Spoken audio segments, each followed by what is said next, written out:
Thanks for joining. We got a great show here tonight. We got Brian Fred is in the house, somebody we've been looking to talk with for a while here, and we got Mark Darth Grader here as well. Howdy, folks. Awesome to have you guys both on. We're definitely going to be picking Brian Fred's brain here in a bit, and he's streaming this live on his TikTok as well, so we may get questions from people, which is great. Howdy, folks. From what I understand, Brian, what can you tell me about this TikTok channel you got going on?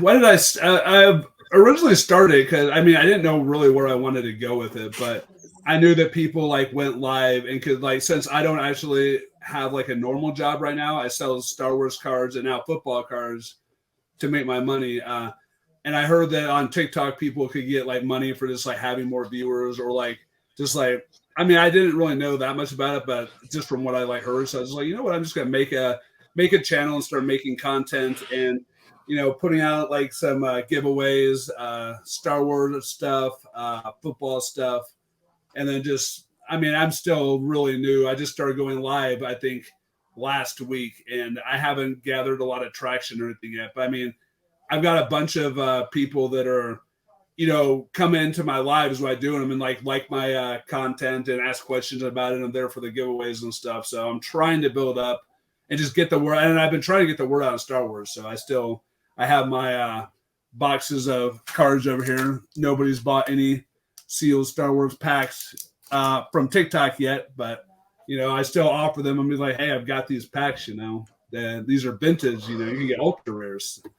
That's true. So I know Mark's shared, and I've shared my Star Wars journey.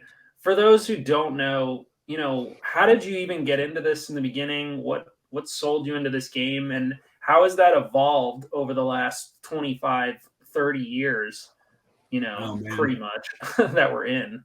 Yeah, I could tell stories and stuff all day. I have so many Star Wars stories, but the way I got into it, really started when I had all these. I basically when I evolved from playing with toys and stuff. I had played with my Star Wars figures and stuff, and just have huge G.I. Joe, Star Wars, Transformers battles and stuff like that. Mm-hmm. And when I grew up, finally got old enough where it was just I didn't want to do that anymore. I took all my Star Wars figures, vintage, original Star Wars figures of vehicles and stuff, and traded them all in for credit at a card shop.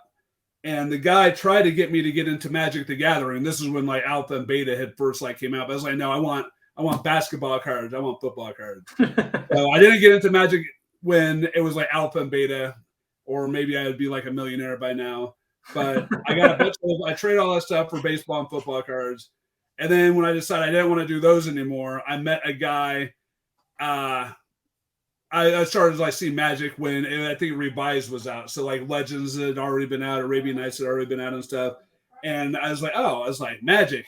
And then it was at the same card shop. This guy was like, you remember when you traded all that stuff in and I tried to get you into Magic? Because even then, Lotuses were $1,000, Moxes were $500, and I was a kid with no job. So it's I wasn't going to have any of those cards, but I could have. Yeah. And he always rubbed that on my nose. But anywho, I got into Magic. I played that for a while, and then the Star Wars card game started, making its way around, and I got started seeing that. So it was about A New Hope right before Hoth came out when I started really getting into Star Wars, and then I slowly got better. I was terrible at first. I'd go and try. They gave more packs prize support if you got last place, so I would just try and get last place because I was no good anyways. And then, I just evolved and I saw what other people made work, and I would mimic and then come up with my own ways to do things and my own tricks and stuff like that, and just kept going with that and won some tournaments. New sets came out. You had Dagobah come out. You have numbers and stuff, asteroids. Then Cloud City came out. You had clouds and stuff, and just adapt as the game went on and just keep moving forward and trying to be the best that I could be. I was always never one of the best players, but always pretty good, I guess. So is a lot of the playing stuff that kind of intrigued you. with it initially? Was it like playing and like, oh, I want to like collect all the cards as well, or was it like I just want the cards that I can play well in, and then collecting came later? Like, how did? Because I I feel like think it was more along the lines of it was just Star Wars, and I loved. I mean, obviously, all the Star Wars battles I told you about with my figures and stuff like that. It's just like a love of Star Wars, and then when that came out, and I'd already started getting into card games with Magic, I saw Star Wars, and again, like then it was just like there was like people had like Bantha decks and X-wing decks and stuff like that, and because not many people had three, not unless they had a lot of money. Like some of the biggest names had like their 5 Vaders, some of those earlier decks. But I mean, I never really played against anybody who had like the 5 Vader decks and stuff because that stuff was expensive. But just like it was like new, and like when you see like Darth Vader, I probably do have one sitting around. I can get out and say it, but it's like the picture. It's just like you see it. It's almost beautiful to you. It's like iconic. You're just like the original Darth Vader picture is what I think of when I think about what got me into just wanting to be in the game. It's just like the cards are like it's like a piece of paper that's something from the movie that you love, and it's just like. I don't know how to really explain it. It's just there you go. Yeah. I mean, it's just I don't think there's any more one card that's more iconic than that Darth Vader. I mean that card is Star Wars CCG, is what I think, and that's what really just like intrigued me with the game. Would you agree, Mark? Well, yeah, I think, oh gosh, I don't remember how old I was, but I remember going to the mall at my local game store, and that was always one of the cards I coveted in their case of cards. And I think it ended up happening, like, I think my parents bought me it for either my birthday or something, and then I ended up pulling one in a pack, like, literally that time, as luck would have it. So then I went from 0 to 2 of them all of a sudden. But yeah, definitely that was the card to have among my group of friends as a kid. If you didn't have that, you were pretty much trying to win with like Star Destroyers only and random scrub pilots.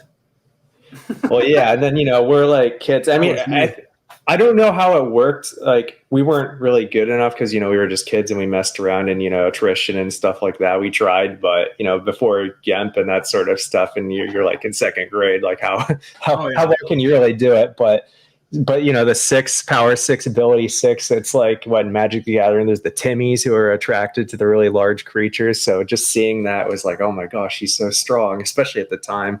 There weren't all the episode 1 Jedi. So you see all the other people light side has, you're just like, those guys are all like 3 powers. Like how could you stand up to Darth Vader? Yeah, exactly. Yeah, I mean, I didn't encounter that Vader and Farm Boy Luke like for a long time. Like I had those 2-player sets, and I was like, oh, this is Vader and Luke, and they're everywhere, and they're not a big deal apparently. Like it took me a while to realize like, oh, there's actually a rare version of this card that's way better. And I was like, these cards are basically useless. I'm like, nobody uses these. I mean, even understanding the manual as a kid, like, I'm like, how do you play this game? I'm like trying to figure that out. Like, that took a long time to like even just get through the manual. Yeah. So no, that's really cool because I know you're big into the playing space and like the kind of people that now that you're running a store and like selling all this product. I mean, where do you come across this? Is this like over like a long career of collecting cards, or you finding other people that are just like unloading hordes and then going through stuff? Or are you like trying to complete sets? Like, how has this evolved to where you're at now? And now you're like kind of in the big leagues where you're like one of the go-to people for stuff. Yeah, I guess it mainly just fell in my lap, I would say. It wasn't like really a collecting thing because when I was younger, I ended up meeting a guy who was a pharmacist and had a lot of money, and like he would let me borrow cards, and that's originally how I started getting like the Vaders and stuff to play with. Is I was an established good player, even though I didn't really have mains. I like found other ways to win, and he came to the card shop and we just like hit it off and started playing together, and he let me borrow cards and stuff like that. But I guess the first like one guy that I known forever, I don't even remember when this was, maybe like 1996. No. 2000.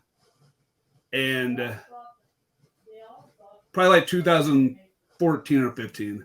A guy that I know him for like 20 years from the local community was trying to sell his cards and nobody wanted to buy him, and I was just like, he was like 15 minutes away from me, so I drove over to his place and like went through his cards and looked at them, and we agreed on a price. I borrowed money from my mom originally because I didn't really have that much money back then, and got his cards. And then like a week after that, randomly another one of my friends was like trying to sell his cards, and so I drove out to look at his cards, and then I got the cards from those guys. And then after that, it's just like it just took off. Like I was selling those things, and then the buddy of mine, I had been trying to buy his cards also, the one that I had originally gotten he had let me borrow all the good stuff originally because he wanted to play with his kids, but then they were never interested.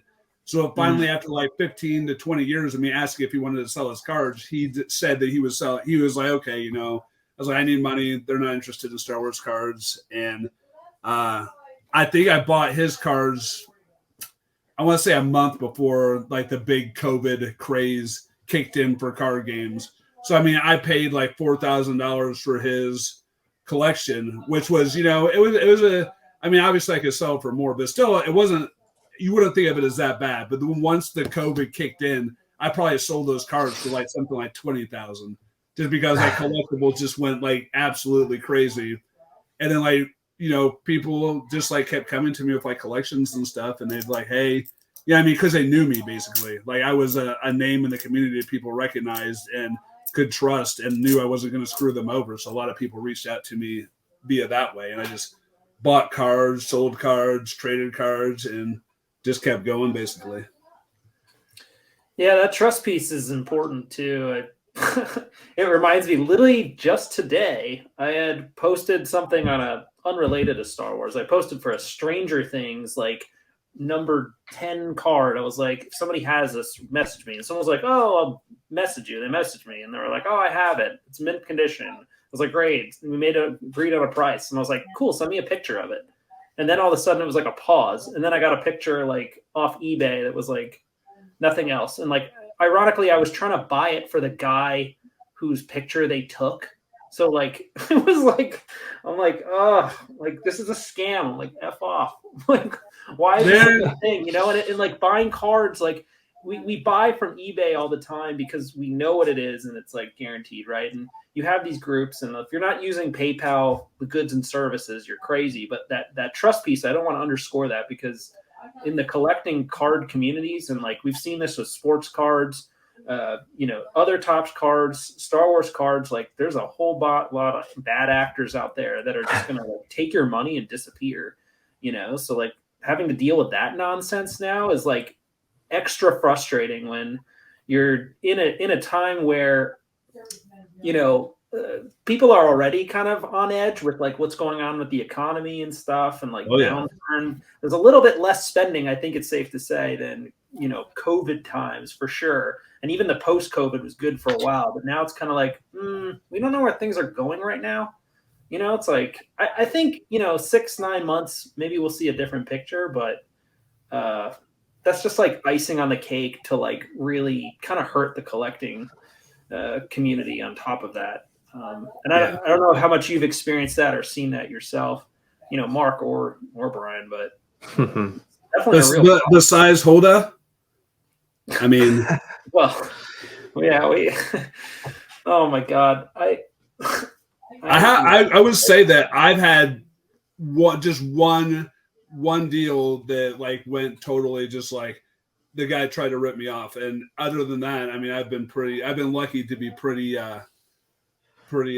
good with those things and not have to deal with them. So yeah, I mean, the nice thing about the group on Facebook is there's enough of a critical mass that you could probably deal with just the folks there, and you'd have, I don't know how many people regularly, like maybe 100, like something close to that if you were to kind of go into the regulars there, so you won't run out of trade partners if you just want to stick to known quantities.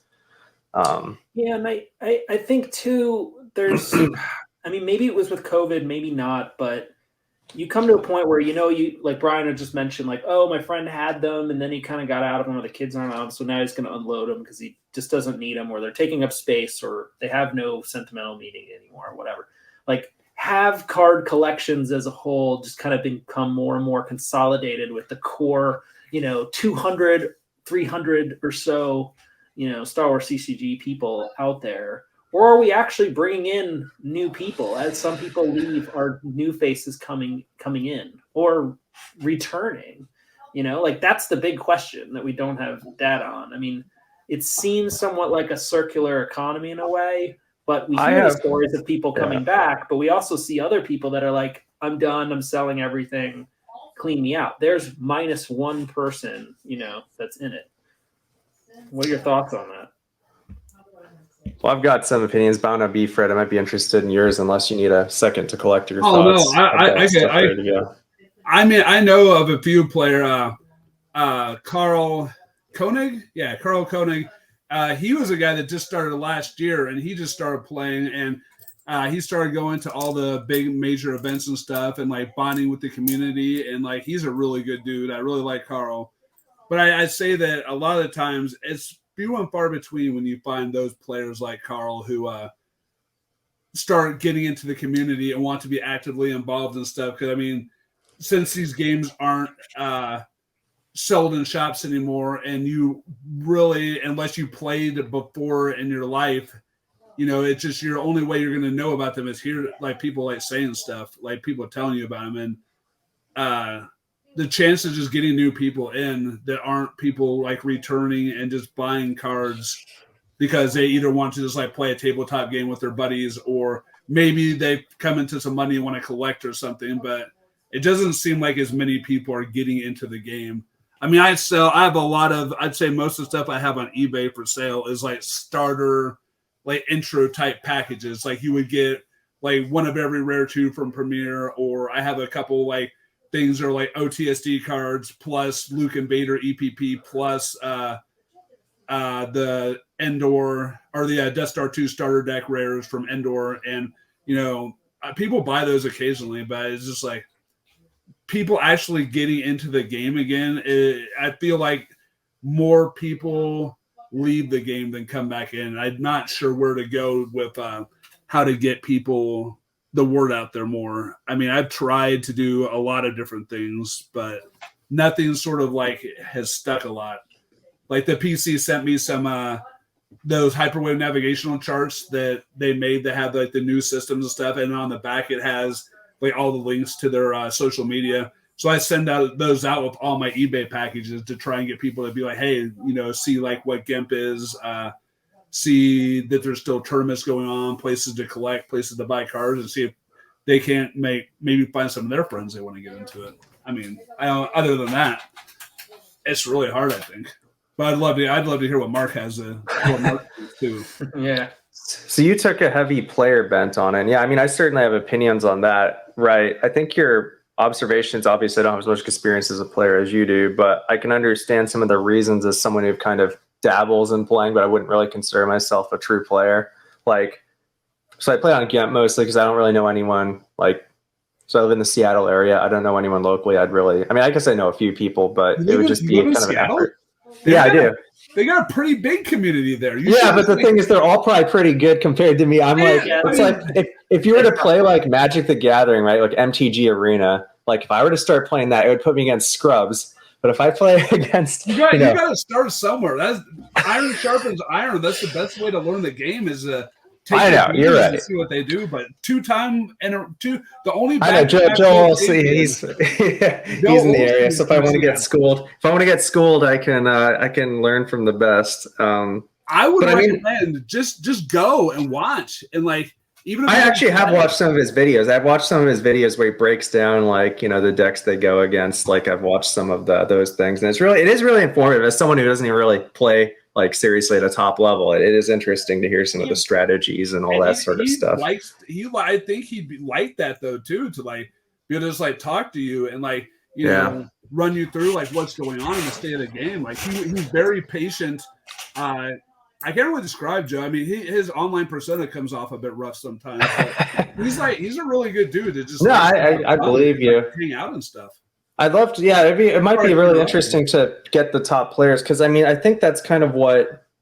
I mean, it's a good thing, and I guess in one way you could say it's not a good thing. Like the top nucleus of players, they kind of know. I assume they probably all know each other, at least of each other. If not, they know each other. I mean, but it is hard. It's like a family.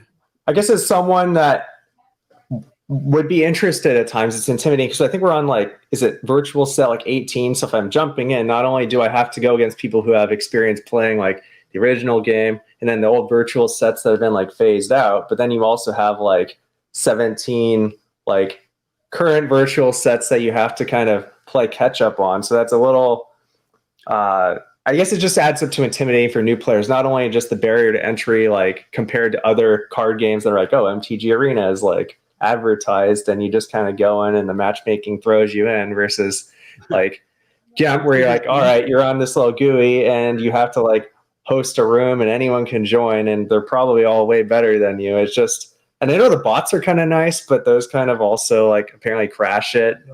I don't know. It's just hard. I tried to do the bots once and it's so you can't even get a real play worse than a person who never played before. The bots are awful. So clearly a little ways to go there, but I don't know. So I guess from a playing perspective, I could see how there's some very, and I don't know, just some difficult barriers to overcome as far as attracting new talent. You pretty much just have to decide that, like Carl did. Carl was just I want to play. He just came in and just took his beatings and stuff, and he would just join the OCS and just played and lost games and learned. And I mean, he pretty much just, if you're the kind of person, I know there's people out there that just hate to lose, and and I'm not saying you're that person. Andy. I mean, because I don't like to lose, but especially when I first started playing, I just well, I was I'm gonna have to take my beatings if I want to even figure out what's going on here. And then, I don't know. I think it just going they have a league up there. I'd say just go check out their league sometime, even if you don't play, and then maybe check out one, talk to the guys. I mean, it's intimidating, but just go up and be hey, because I mean, I'm sure Joe might have seen some of your videos too. He a lot of stuff. I'm pretty sure they would know who you are by now. Yeah, exactly. You can just go up and say hi to him and be hey, I'm Mark. I'm not really. School me, Mr. Miyagi. Yeah, I'm interested in the game, but I don't know where to start. What are your recommendations? What do you think? He's a really good guy. I've always, as long as I've been kind of back in the hobby, I've always been fascinated by it, just because it's when people are doing something and it's almost another level. You're just oh, it's godlike almost. Just watching them and their ability to keep track of all their cards and the counters and all that sort of stuff. It's really interesting. Yeah, I agree with you though, Mark. I think the game is really deep. I think there are players. I mean, so I also go to board game conventions and stuff where people play deep strategy games, long, hard. That's a unique subset of gamers that are happy to play all day, all weekend, just grinding out deep stuff. But it is very intimidating for somebody just fresh off, oh, what's this? This isn't Monopoly or, checkers. It's going to take a lot of research and time. And like you said, losses for sure. But even without losing, I think there becomes a scare off of is this an investment of time that I want to do? Also, is my camera kind of? Sorry, random thing. Is my camera glitching? It is on my end. I don't know if it's glitching. A little. I'd say a little bit every now. I mean, not horribly. Maybe the jump scare will come any second now. So. Watch out, guys. I don't just kidding. Okay. I mean, I think the time investment. You're right, because it's in my average day, trying to fit in all the stuff I need to do and stuff like that is just man, I've signed up for OCS. I paid the $50 for the month for OCS, and it's midway through the month, and I haven't played a single game. And I've got so many things I have to do, and it's just where do I find the time to play those games? Basically, it gets rough. It definitely gets rough, especially if you have I don't have a family even. So if I had a family on top of that, and you have, kids and your wife and everything, it's just like, yeah, I don't know. It all catches up really fast. That's what, it comes with your priorities. That becomes like last in line. And I mean, Andy lives apparently 10 minutes from me, but he's intimidating me. So our last conversation, he's like, I only play to crush my opponent. Like, okay. What did he say? I play to crush my opponents? Yeah, he's like, he's like Schadenfreude. He's like, I love seeing other people suffer. It brings me joy. Like, there's lots of people like that. Like Hayes Hunter. He told me that like his favorite thing to do is just like make people miserable in games. Like he wants to play. Like he played at one of his regionals. He played an asteroid deck in the V card era, not just like Dagobah asteroid like level thing. He played like an actual virtual level asteroid sanctuary deck, and like he just like crushed everybody with it because people had removed the counters and stuff for it. But he's just like, he was so proud of himself. He's just like, I made people just like miserable with this deck the entire day, and I was like, man, I would have felt bad. He's just like, no. Starting some method acting for your dark side deck, just get really into it. I can't say that's selling it for bringing in new people. I mean, not saying those people can't exist, but like, you're not making the barrier to entry any better. No, that's definitely not going to help with that too much. No, I guess go for it. Oh, no, go ahead. I just wanted to say, I guess my hypothesis, if you will, is that in the long run, bringing in more people from the collecting aspect has more actually of a likelihood of bleeding people over into the players than you do trying to compete with other like modern games that have essentially benefited from, I don't know, like 20 years of just learnings, and then also the resources that modern companies have, like Magic can pump so much money in MTG Arena. Like, how do you compete for new players against that? Just, like, people like see the cards at card shops or just like hear about them all the time, whereas so many people, I think I've like talked about Star Wars CCG on TikTok, and people are just like, oh, Star Wars cards are like so and so live sells Star Wars cards. I'm just like, yeah, they sell the new Star Wars cards. There's like not even a game. They're just like collector, and that's what people think of whenever I say Star Wars cards. Now they don't even understand that it used to be a game. Right? They just assume that that's what I'm talking about when I say that. I think. Yeah, and that actually is kind of more of an angle like I've been taking more recently to better understand like the Star Wars card collector. Like I've gone into some of these top Star Wars sets, and some of them are pretty deep in them. But at my core, I'm definitely a collector's collector. Like I collect all kinds of stuff. At the end of the day, even if I do like playing games, like I do like having complete sets of stuff and rare stuff and numbered stuff, and Topps scratches that itch, by having exclusive cards are beautiful. This is how many were priced. Like that is pretty cool. And they're giving you like autos, and they have some cool sketch art, which, it's just like, they're just cool looking cards, and they strike the right chord, and they are crossing many generations, because you're seeing young kids and their parents and the grandparents, like a wide range of people collecting those. So in my mind, like what I would like to see, I mean, it's great what we're doing with the player side, but from a collecting side, I'd love to go to like a convention, whether that's, just a general card collection or a Star Wars collection, or some sort of con or something where I can put out there more Star Wars CCG cards along with, top card, whether that's for sale or for trade, and just general discussion, get a better just so set. People make traffic, basically. Yeah, because I think get people thinking about it. I think they should be mixed in there, because Mark's pointed out before, like these cards are beautiful, and like there's not many cards that like, I mean, there's plenty of Star Wars cards out there, right? But like, so a lot of them just like don't do it for me. Like they're nothing. Like maybe they're screenshots of the movie, or they're just like a character cut out on some 80s background. That does nothing for me. That doesn't do anything. The Star Wars CCG cards actually look great, like they're great shots, and maybe they have a vintage feel to them also. Mm-hmm. I think. Yeah, especially if you compare them to TCG, they can't compete. Oh yeah, Premiere, yeah. TCG I mean, can't there's compete. cartoony cards. You remember the cards from the '90s, like across different animations. You know, they got those like cartoony looks and like CGI. You know, like that's not really. I mean, that has some sentimental value, but it has no monetary value because, like, you know, people are like, all right, this is available whenever I need it. You know, but like some of the rarity stuff, the shiny stuff, you know, and I think that's part of the reason why foils, like on the graded side, do so well because like there's some great shiny cards that Topps pulled out, and those are always selling all the time. You know, they just look great. You're talking about Star Wars CCG foils? Star Wars CCG foils look great, but I will say they are selling well because I think, you know, some of the modern Star Wars cards that are shiny also look great. You know, like and not the ones like the vintage top stuff, like that doesn't really do it for me.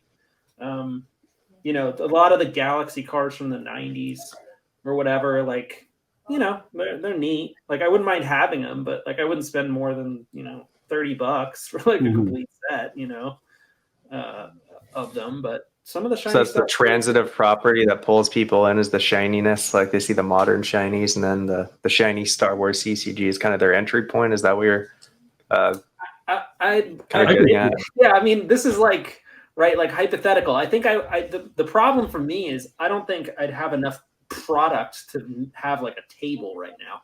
I've downsized a lot of my bulk, you know, and like to the point where I literally just have like one set and then a lot of like half sets. So would you want to have stuff that you were trying to sell at like a table, or would you be wanting to like show off stuff? Because I'm sure you have a lot of, you know, slabs and stuff like that from your collection to just like you could just like show people, be like, hey, this is stuff you could have. This is like stuff I mean, from the game. I would put a mix of stuff. I would have Star Wars CCG stuff. I would have slabs. I would have top stuff. I would have. That's why I mean. Cards. That's why I try and give out freebies to people too. You know, yeah. So I was like, try and show and be like, hey, I've got this stuff. You know, I was like, all you have to do is share out my. I mean, it can get people to like share out my my videos and stuff too. But also, I'm just getting people cards and just be like, hey, maybe somebody will do something with these cards I've given them.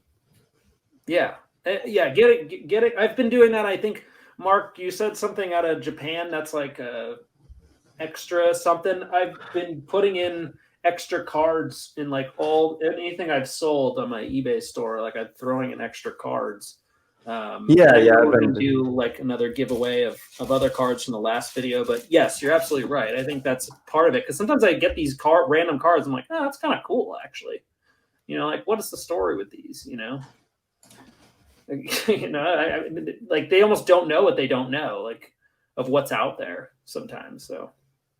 I might have to. I don't know. Maybe we should hold a table and go to a convention, and the three of us. If I went to like a football card show or something, and had like some of my cards out there, I could have like Star Wars stuff like on the table also, and people could like ask about it, be like, hey, and then you could just explain the story to them and just let them know what's going on. I mean, I've got definitely some sealed stuff. I could, you know, I decided to get rid of my Japanese stuff because I needed money, but I still have, you know, boxes and stuff and packs that I might try and sell. So, I mean, might try and look into like card shows or something like that.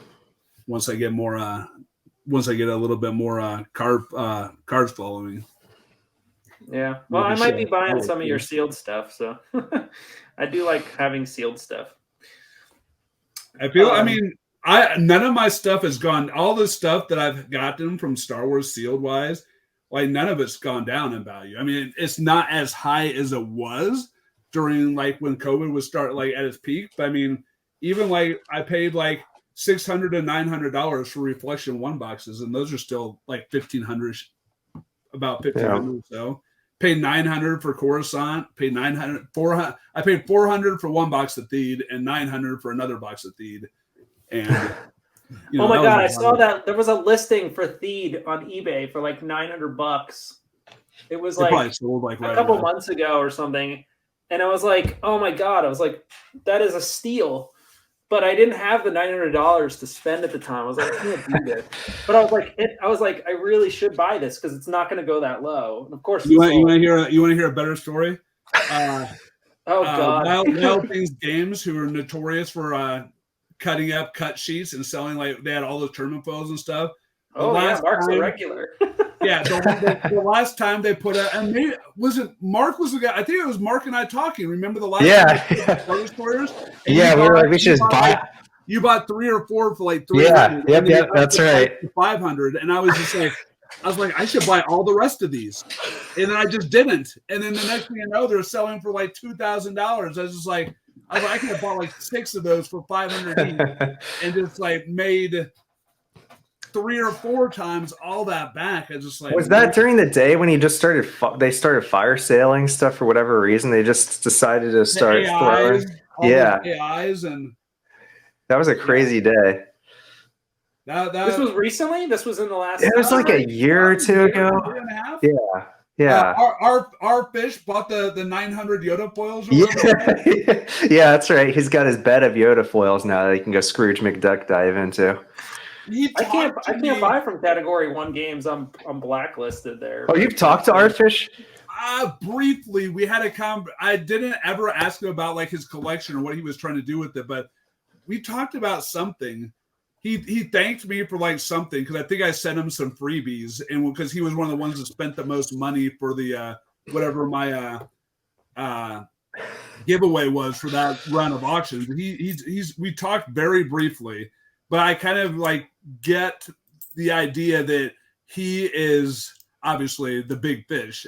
He's got a lot of money, and he's just like put it all into Star Wars apparently. And he's a shrouded man of mystery. I don't know what his angle is. I don't know if like one day, like if the game, like, you know, COVID hits again and our fish just comes out and he's just like selling 900 Yodas for $900 a piece because nobody else has any of them. You know, something crazy. I mean, I don't know, but that guy, that was funny.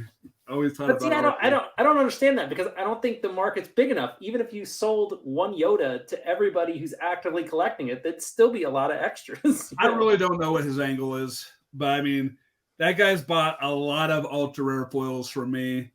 Him and Mark used to have epic battles on my auction every week. That was good time. And he it got to the point where he memorized our fish's like his like whatever his numbers were because it shows you the names you're bidding against, but he had them memorized, bro. It was 2 * I and then it would be private, so his always stood out. And he was relentless, that guy. I mean, he probably still is. He's not buying for it. Like every time he bids on my Reflections 2 stuff now. Huh. I don't know. He got sick. Just like regular Reflections 2 stuff. Like he's buying like Luke's and Emperors from Reflections 2. And I'm just like, that's what I'm just like, I don't understand what he's trying to do.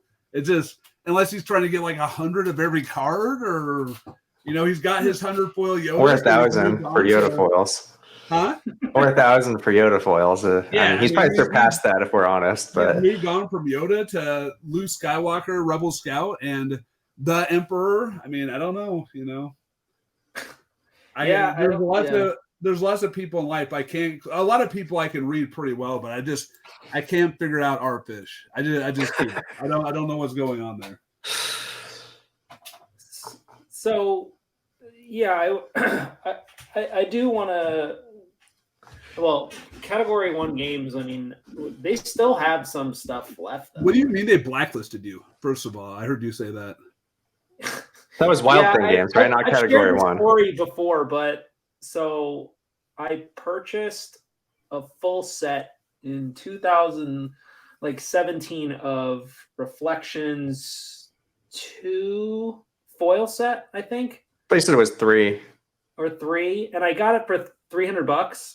And I was like, you know, because this was before it went crazy, right? I was like, this was the time when I completed my, completing my sets.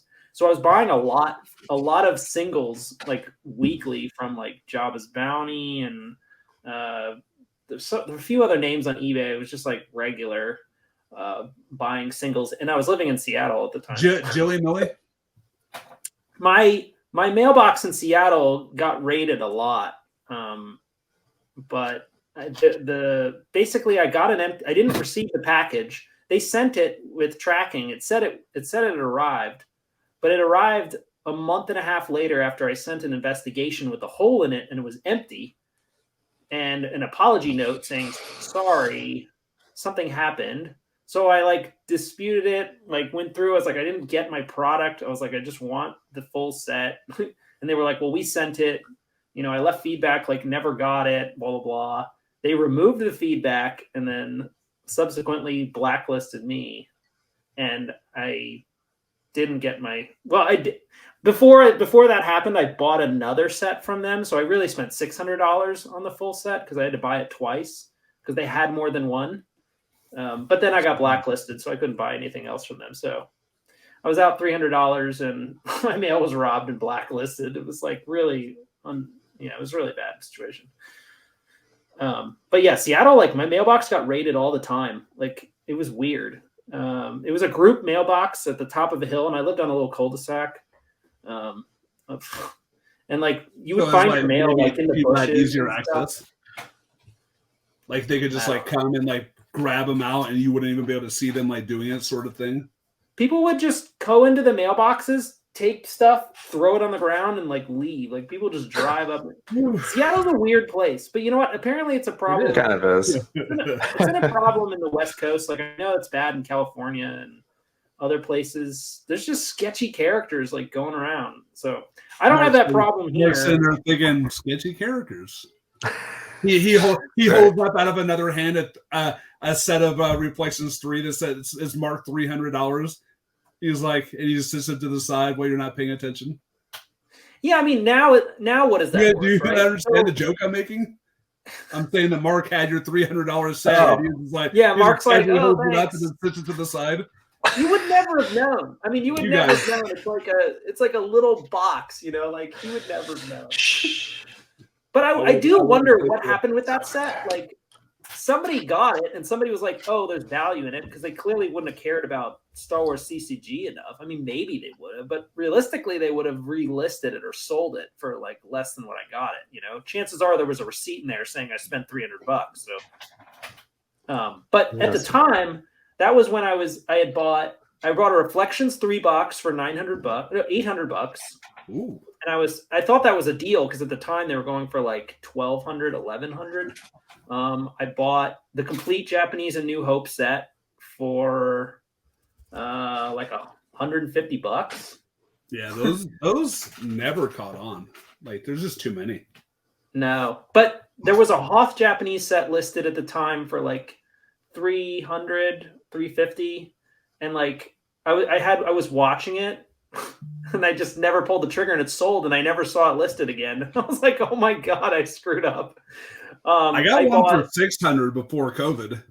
Like a guy I had a set and wanted to sell it for $1,000 and I saw one on eBay for $600 and I was like, I can't sell my set for $1,000 if this one's sitting here for $600. So I just bought that one too.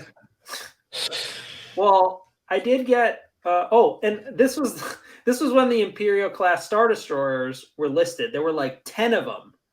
I forget who was selling them. Maybe it was Wild Thing Games. Wild Things. Maybe it was Wild Things. Maybe it was. They were the ones with the 10 ICSD. No, it wasn't Category 1. If you're talking the 10 ICSDs, it was Wild Thing. At least in the last year or two. They had 10 listed, and I literally watched it for like a year. Like I was just like, oh, it's $250. I was like, But then there were 6 of them, and I was like, okay, I'm ready to buy, and they were all bought. I was like, somebody bought all of them. Like, Mark bought half of them. Somebody bought all of them. I was like shooting myself because Mark? I never saw it listed. I did grade them. Because weren't they all like off center? They were a little off center, but PSA is a little easier on centering than. That's good because I got a lot of football cards that are a little off center. Yeah. Almost like. Yeah, for centering, PSA is a little easier than Beckett. At least that's what I've heard. Yeah, I got 3 9s. I was gonna say, I don't think even if they're a little lenient, I don't think any of those were getting 10s because no, they're not going to get 10s if they're at OC, especially on the front. The back maybe, but the front definitely not. Yeah, they won't let that on the front for a 10. Yeah, I got a Tatooine box for like $90. I got a special edition box. Yeah. Tat boxes were cheap until like a year or two ago, and then now they're like, I don't know, something crazy. I saw one sold for like $500 or $600. They're listed for like $500. I'm like, the Tatooine boxes. Yeah. So this is one of the topics I wanted to bring up tonight because one of the claims that Matt and Andy make, which we'll get to the other claim, but one of the claims was that this is the year when sealed product, like sealed booster boxes specifically, are going to separate from like boosters and complete sets. I know, Mark, you've talked about this before with Magic, how like there's a point where the boxes, like there's no way you'd ever get the value of cards in them, even if you got the best card in the box, you know, to the value of the boxes. It becomes more of like, this box is rare because it's intact, and less about the value of all the cards in it. You know, what are your thoughts on that speculation, for starters? Which aspect of it? Because that aspect year, about right? Yeah, sorry. Matt said this year the price of booster boxes is going to separate and go and rise and be like, this is going to be the year where it kind of like creeps away and separates in value from what the cards you'd be getting into it. Because for the longest time, right, people look at the box and they're like, okay, if I get the best cards in here and total value of all like good stuff, like it should align, right? Like they should be in sync, but they're not, right? Yeah. I don't know, because I don't think it's necessarily completely rational. I mean, there's reasons for certain boxes. Like certain boxes are expensive and it makes sense for the cards that are in them. Certain boxes are probably just scarce. Certain boxes, I can't quite figure out why they're so expensive. So you have things all over the place. About, right? So yeah. In your mind, there's boxes that are like, okay, this makes sense because of what's in it, and that's that. But there's other boxes where you just don't see the box for sale very often. So yeah, I mean that one's kind of like Endor. Endor, you're never gonna get like anything worth much at all out of it, but the box is like crazy expensive. 1,100, 1,200, like yeah, something around there, which is funny because it also hasn't really gone up much over time, which is kind of interesting, whereas other boxes have. Endor probably because has the least fluctuation for sure. Yeah. Probably because if you have enough money to buy an Endor, it's like, well, why not just buy like, I don't know, at least before, like, why not just buy a Death Star 2 and spend a little bit extra? Although Death Star 2 is probably gone up quite a bit now. There's always like 50 people watching a Death Star 2 booster box. And you're right, that if they have the money, that's probably what they're going to want to get their hands on. Which is why Death Star 2 has probably gone up quite a bit, whereas Endor is kind of still around $1,000. But I don't know what it specifically would be. I guess maybe I'd have to pay a little bit more attention to Matt and Andy's thesis, but I don't know what exactly would be about this year that would make. I'm guessing they're saying sealed would go up as opposed to raw cards go down, although I guess it could be raw cards going down, making a differential, but I don't know what, because it's been like, I don't know what, 20 years now. It's been about 20 years now.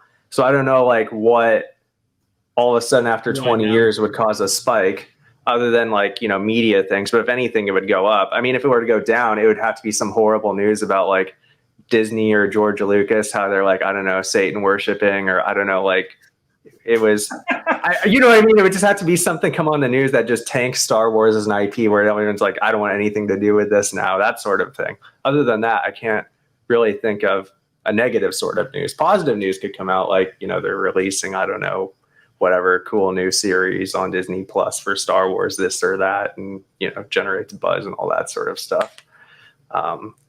But as far as a differentiation between sealed and cards, I don't really see much changing that rapidly. I mean, the differential could very well increase over time. I just don't see it. Then what's the last sealed booster box you purchased and when? What was the last one I purchased? It's been a little bit, actually. I'd say, I think I did a trade with someone on the Facebook group. I was trading some graded cards, and I think I traded for like a Hoth and maybe a Dagobah box, I think, if I recall. But it's been at least, I don't know, maybe 3 or 4 months at this point. I've just been cooling it a little bit, yeah. In your head, what did you value that Dagobah box? Gosh. Like $500? So I based it off of the sealed tracker. Yeah, probably in that neighborhood, somewhere around then, $500-600 if I had to recall it. 600 maybe. Yeah, somewhere around there. And I based off that sealed tracker that Cam and I, you know, that we maintain. It's Hoth, probably somewhere around there, as well mid hundreds. So when's the last one you purchased for cash, though? Gosh. When is the last one? I'd say probably sometime in the second half of last year. It's been a minute. I've just had other things I've kind of needed to tend to with money. But, you know, bonus coming out soon. So maybe that'll change. Maybe I'll have to get a nice minty fresh Reflections 3 box from someone. Those are always nice to have. Nah, sadly, my Reflections 3 box for sale is not minty fresh, but it's still well, maybe we can work something out, B. Fred. We can work some deal. So I shouldn't open it and try and sell packs, is what you're saying.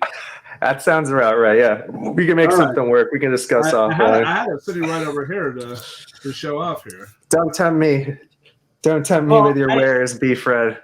I will say I understand from B. Fred's point of view. That's nice. It's a lot easier to sell the booster packs than it is the box. Those are also delicious. Nobody has $4,000 laying around to spend on that box, but packs. It's funny because packs sell for like $150, right, on eBay. And if you take 150 times 30, that's well more than 4,000. Right. So it's like crazy, you know. Yeah, I mean, and at a time like this, if you have the means to buy, then it can be really good. You know, from a buyer's perspective, you can get some great deals, especially when you're in a bidding war, because you know, like some people aren't just going to spend that. Like those Reflections 3 boxes that have been listed on eBay, a lot of them have been there for a long time because I've watched them. Rapid box still there at like 6,000.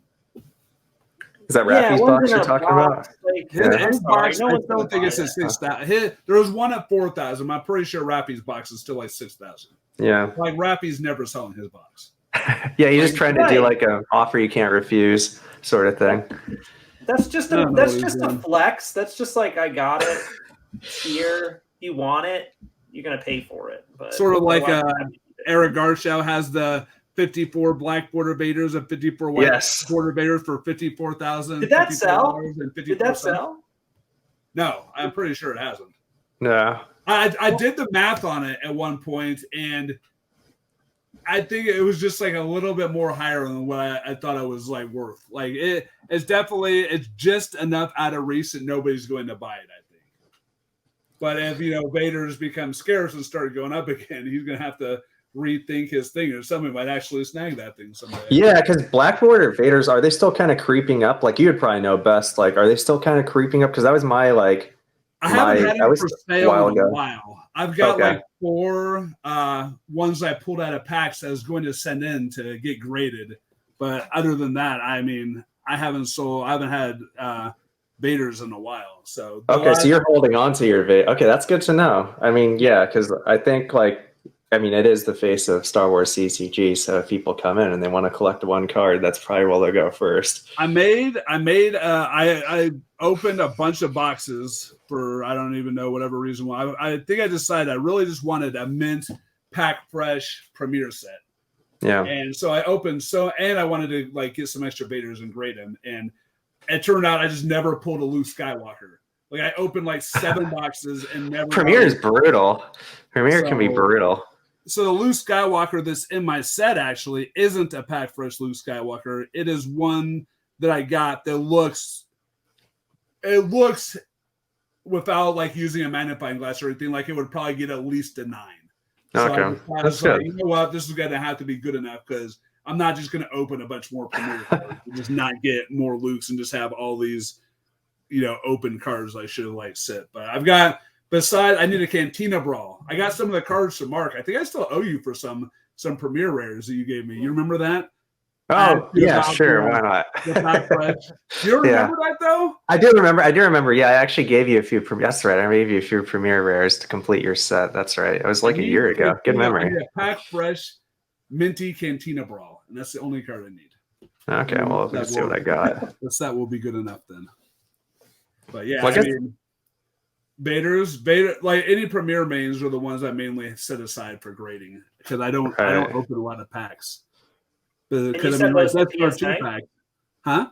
And you've been sending those to PSA? No. Nah, I wouldn't. The set's just in sleeves and stuff because, I mean, like, I'm not as. What's the dude's name? JP? Is he the one JP, that graded all his stuff? He's trying to get at least a 9.5 Premiere set. Yeah, from BGS, yeah. No, bro. Like, how much is it to grade a card for Beckett now? Like, one card? Like, $20-some? With subs, it could be. I don't grade with buckets, so I don't know, Last but time I probably checked, around it was that. like $25 if you want the sub Yeah, grade. I can't send in 108 commons for $25 a piece to try and grade a set. That's. I mean, when he was doing it though, it was probably a lot cheaper. Yeah, it was probably like 8-ish, I'd guess, 8 to That's 10. why, sadly, I think Star Wars, like the grading thing, it caught on a little. And this is the conversations I had with, I think, Cam and Mark, about the grading aspect of the game. And it's just like, I think it's just too expensive for it to catch on with Star Wars unless you're grading mains and stuff like that. That if you get like a perfect 10 Vader or a perfect 10 Yoda or Executor or something, somebody's going to want those. Whereas like, if you want to try and grade a whole set at this point, I think the price point is too high to like try and go for that all 10 PSA premiere set, which is sad because how fabulous would that be to be able to open up a box and have slab after slab of PSA 10 premiere cards and be like, I'm the only person who has this. That would be amazing. I mean, if you won the lottery, maybe, buy up all the premiere boxes from eBay and everywhere and, analyze. If one of us gets fabulously wealthy, that can be our hobby, is just like grading every card, regardless of whether it's a main or not. Like one day he's just working on it and he's never going to let any of us know who he actually is. And one day on Facebook, there's just going to be a post from Artfish and he just has all these PSA 10 slabs of one of every single card. And he's like, you guys wondered what I was doing buying 900 Yodas? I won Star Wars CCG, guys. And then he just disappears. Or he just throws like, what's that, Viking Dad? That just keeps posting. He messages me on eBay every week. He's like, hey, I bought cards from you one time. I've got this huge Star Wars auction up. I'm just like, dude, I'm not bidding on your auction. Is that the guy in California? Yeah. He's definitely in California. And he just like every 3 months he messages me and says, hey, remember I bought cards from you? I've got this huge lot of Star Wars cards you should check out. And I'm just like, because I looked the first time and he wanted something like a buy it now for like $10,000. And it was just like maybe $6,000 worth of cards. I was like, yeah, I'm not looking at these anymore. I was like, you sell them to somebody else. And there's so many things we could dive deeper in. I mean, we touched on so many things. Kyle, did you want to touch more on the box ripping thing that Andy and Matt discussed, or do you think? Well, real quick, from what you were saying with the big sets, like I agree, like grading 324 premiere cards is definitely going to be out of 99.99% of people's range. And even if it was in their range, they might not want to do that, but what I was thinking, I was like smaller sets. Like we have the tournament foils, right? So 28 cards, but you have like a complete first anthology set or second anthology set. Those are more doable. Like promos. Maybe even premiums. Maybe you can even do graded sets of that. And try that is doable, and you can compete in that. I would do that because you're gonna have to submit multiple of the same card to get the grade, or you're gonna have to buy it, right? So like you're going to be spending way more than just getting those cards, assuming you can get the cards you need, right? So like you can't just buy that, off of somebody's card that was stored in a box. Like you need to pull it. That's what people message me all the time and like want to. They're like, what was the one guy? I can't remember his name, but he would message me and be like, "Would any of these cards graded 10? Did I have it like near mint on my site?" And I'm just like, okay. And this is what I tell every single person. I'm like, dude, I was like, me personally, I'm not going to look at every one of those cards and just analyze them to see if they're going to grade at 10 just so you can send in and make money on.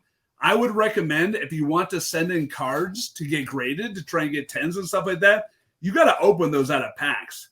You're so seldom are you going to be able to find a card that somebody's going to be selling. That hasn't been handled even a little bit. No. Yeah. I mean, it's just like you have to pull these cards yourself, dude, which is why so much the price of sealed went so high during COVID, I think, is because I think a lot of people were trying to do that.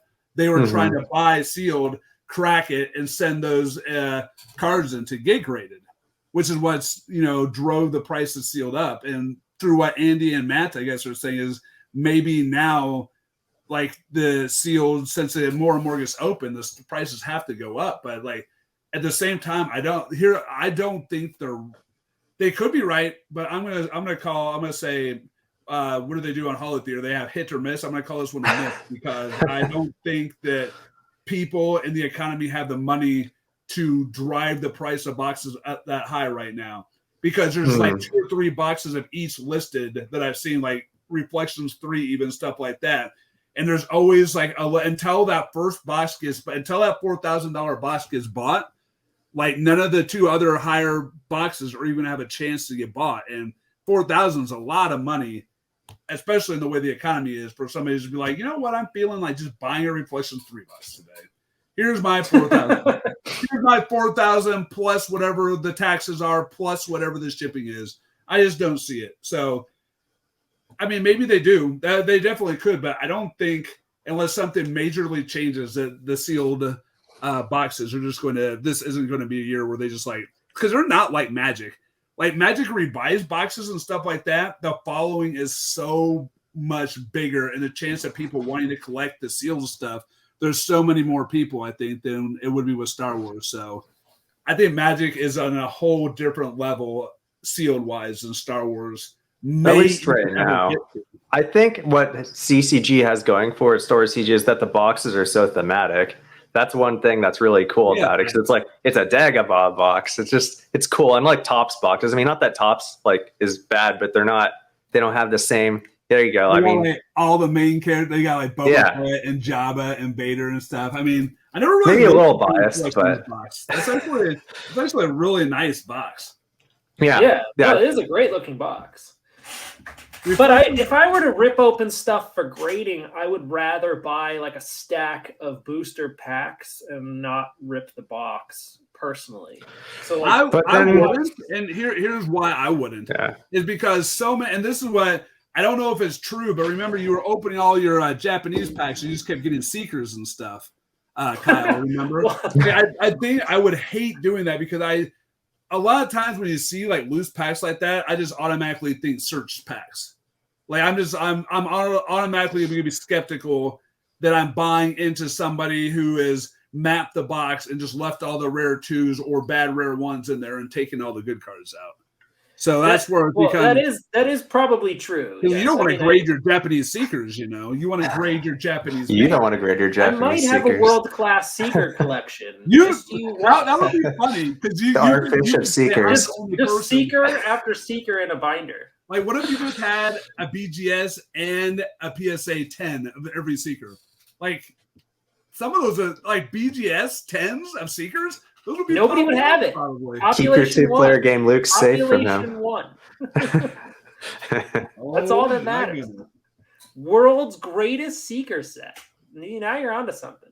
I do think that sealed, like you mentioned, Fred, when people are trying to grade, I think sometimes that can cause like fluctuations in the sealed market because it's just like $600, remember? Right, because sometimes if the price of the graded card shoots up, now all of a sudden it's like, well, if you're expecting like a certain number of main characters in a certain grade, and then that graded character expects a certain value, you might actually, like, if you can time it right, you can actually get a positive value on a box. Now, I think in the long term, the market will correct so that you're still paying more for the sealed, but if you time it right, you can kind of get spans where it's positive. You find the deal where I can't remember the guy that got like somebody accidentally messed up the price of their Japanese Premier box. Remember when the one guy bought it for like $300 on eBay? Oh gosh. Yeah, so I mean, every now and then someone messes up, and you might get something like that. Right. But other than that, it's just like, I mean, and I don't even have people asking me. I haven't talked to you guys for a while because like Star Wars died down a lot. But I mean, I don't even know if people are like how the grading aspect of the game is going, if it's still going strong.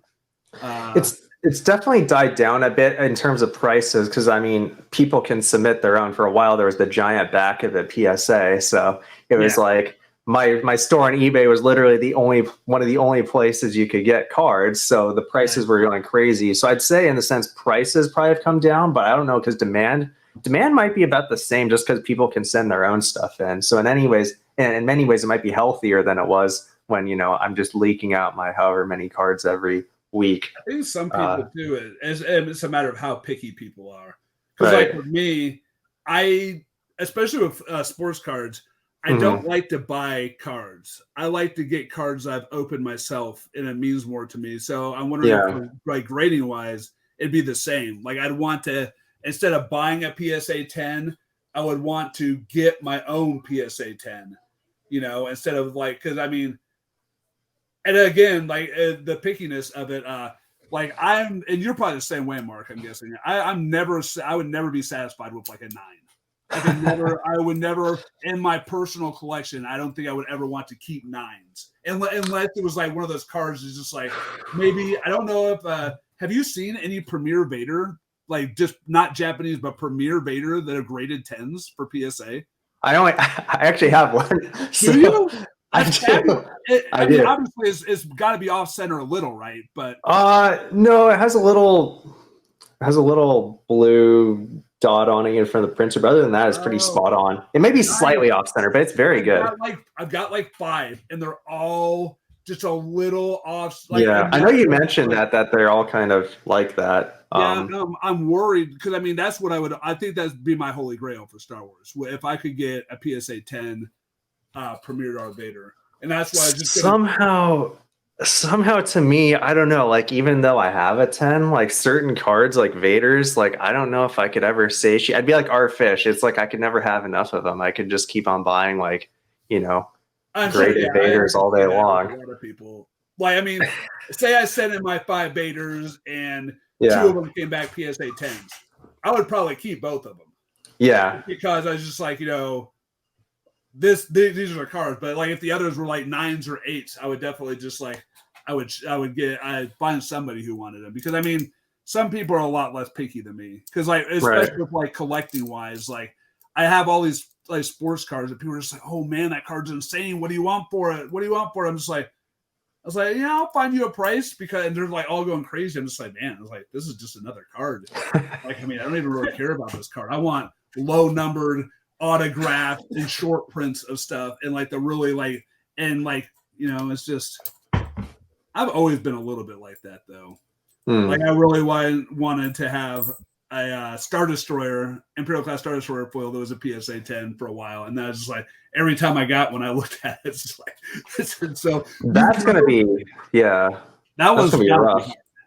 But you remember when Julian's buddy needed that surgery?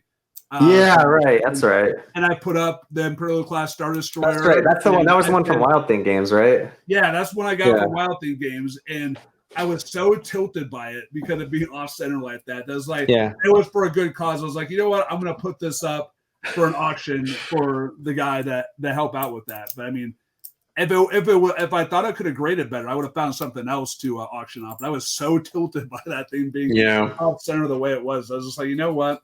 I was like, somebody donate some money for this, man, because it's for a good cause. No, it's for a good cause. I like that. That was a nice example of the community coming together and doing something positive.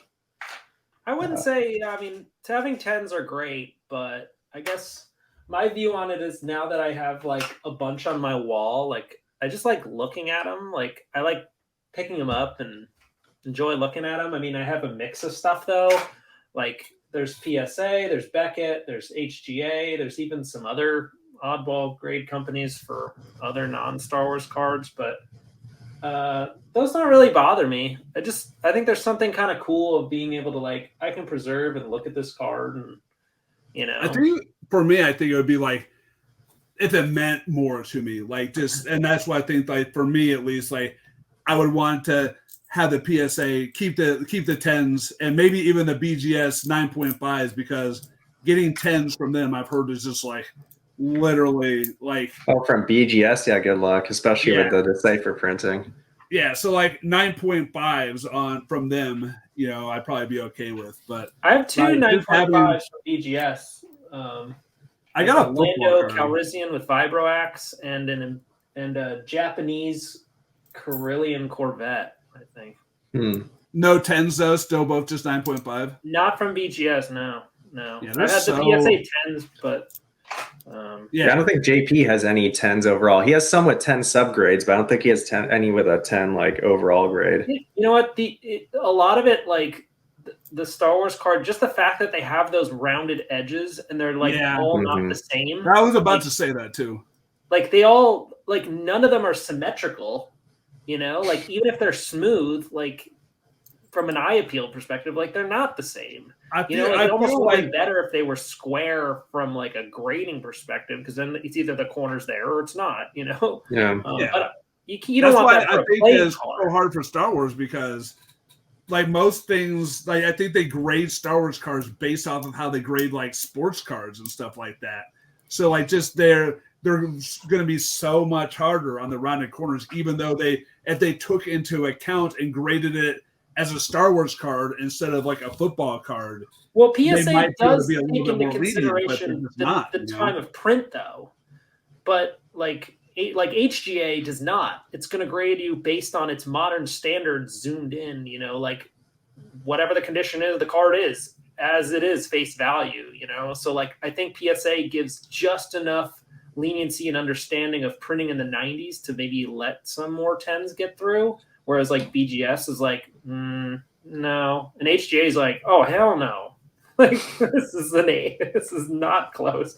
You know, because I've sent in stuff that looks fantastic, you know, great cards, you know, they come back like 8.5, you know, 9. I'm like, yeah, I'm so scared about sending cards. And that's why I talked to Mark. I was like, hey, can I send you cards first and you check them out? And if you think it might be able to get a 10, we can send it in. But if you give me the no, like it's a no, dog, I'll just be like, okay, I won't send that one in. Because you have to get a magnifying glass with like a light on it. Like you absolutely have to, because you'll catch so much surface wear on these cards. Especially like the foils, like they get marked and they're really hard to see. And some cards that have good initial eye appeal, you look closer and you're like, oh, it's all like messed up. I found sunlight will really reveal a lot of stuff. Sunlight, yeah, and like because you can't see it in normal light.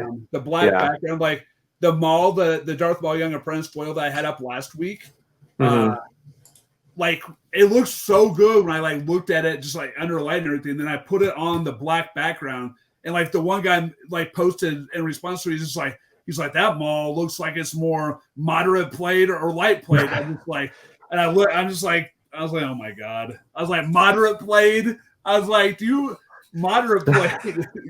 I was like, come on, guy. I was just like, man. But I think when in buying singles though, people are considering like, okay, if I buy the single, like, is it gradable? You know, and like that's generally not a winning strategy. With the ultra rares.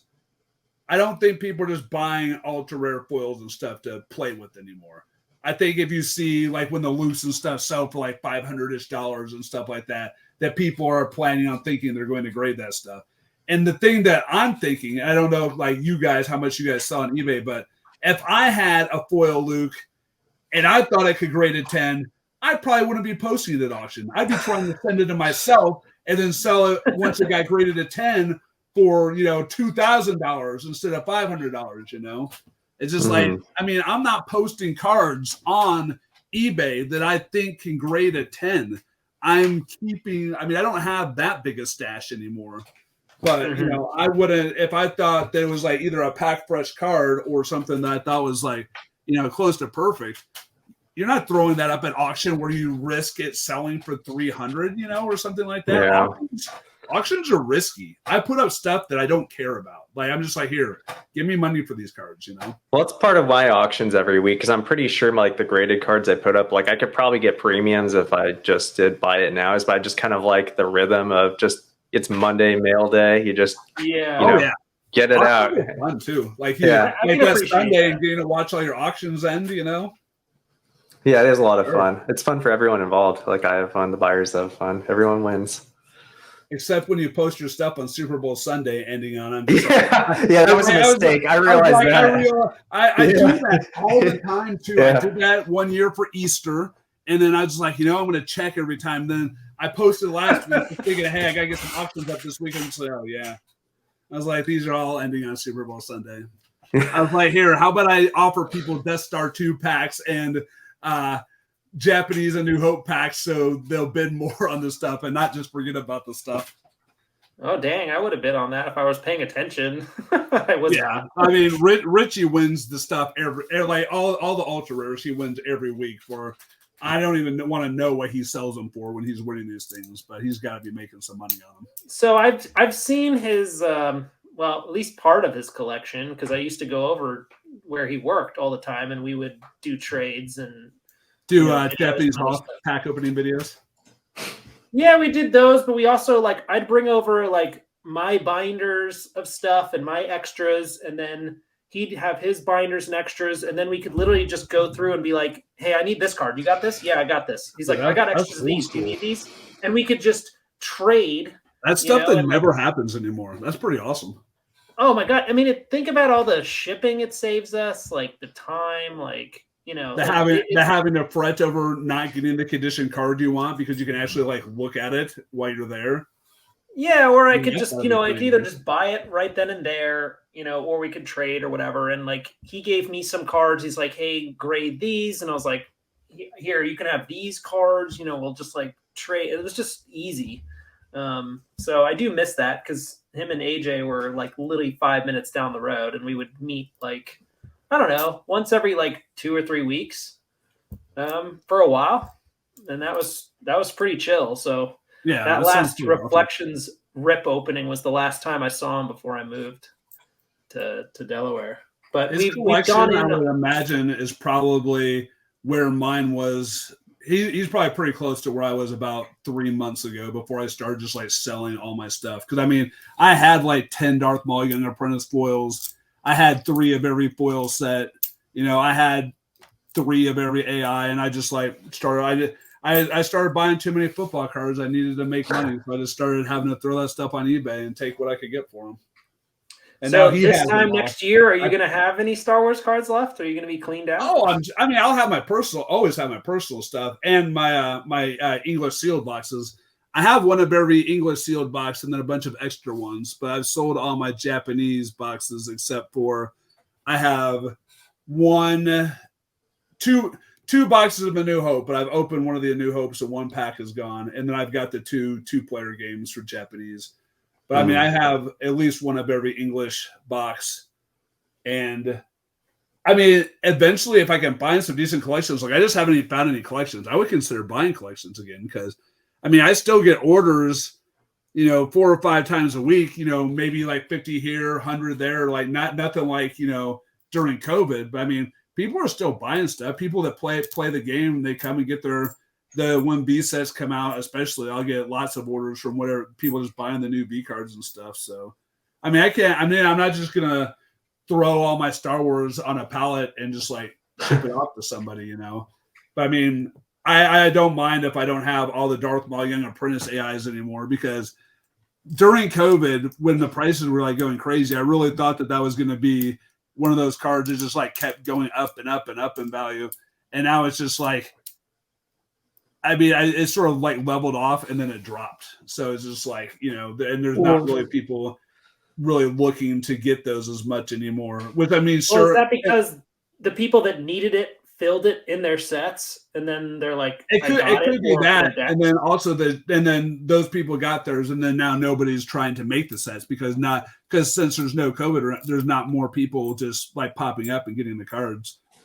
So I mean, I bet in the long run, Richie will make money off of those, but in the short term, I mean, getting like 600 to 6. I think I got like 600 to 800 for a lot, like 4 or 5 of them. I think I was okay with that, because I needed the money and there was just nobody just like paying 1,000 for them, 900 for them anymore, So the prices on a lot of that stuff just dropped. Well, Andy that's something I've noticed for sure.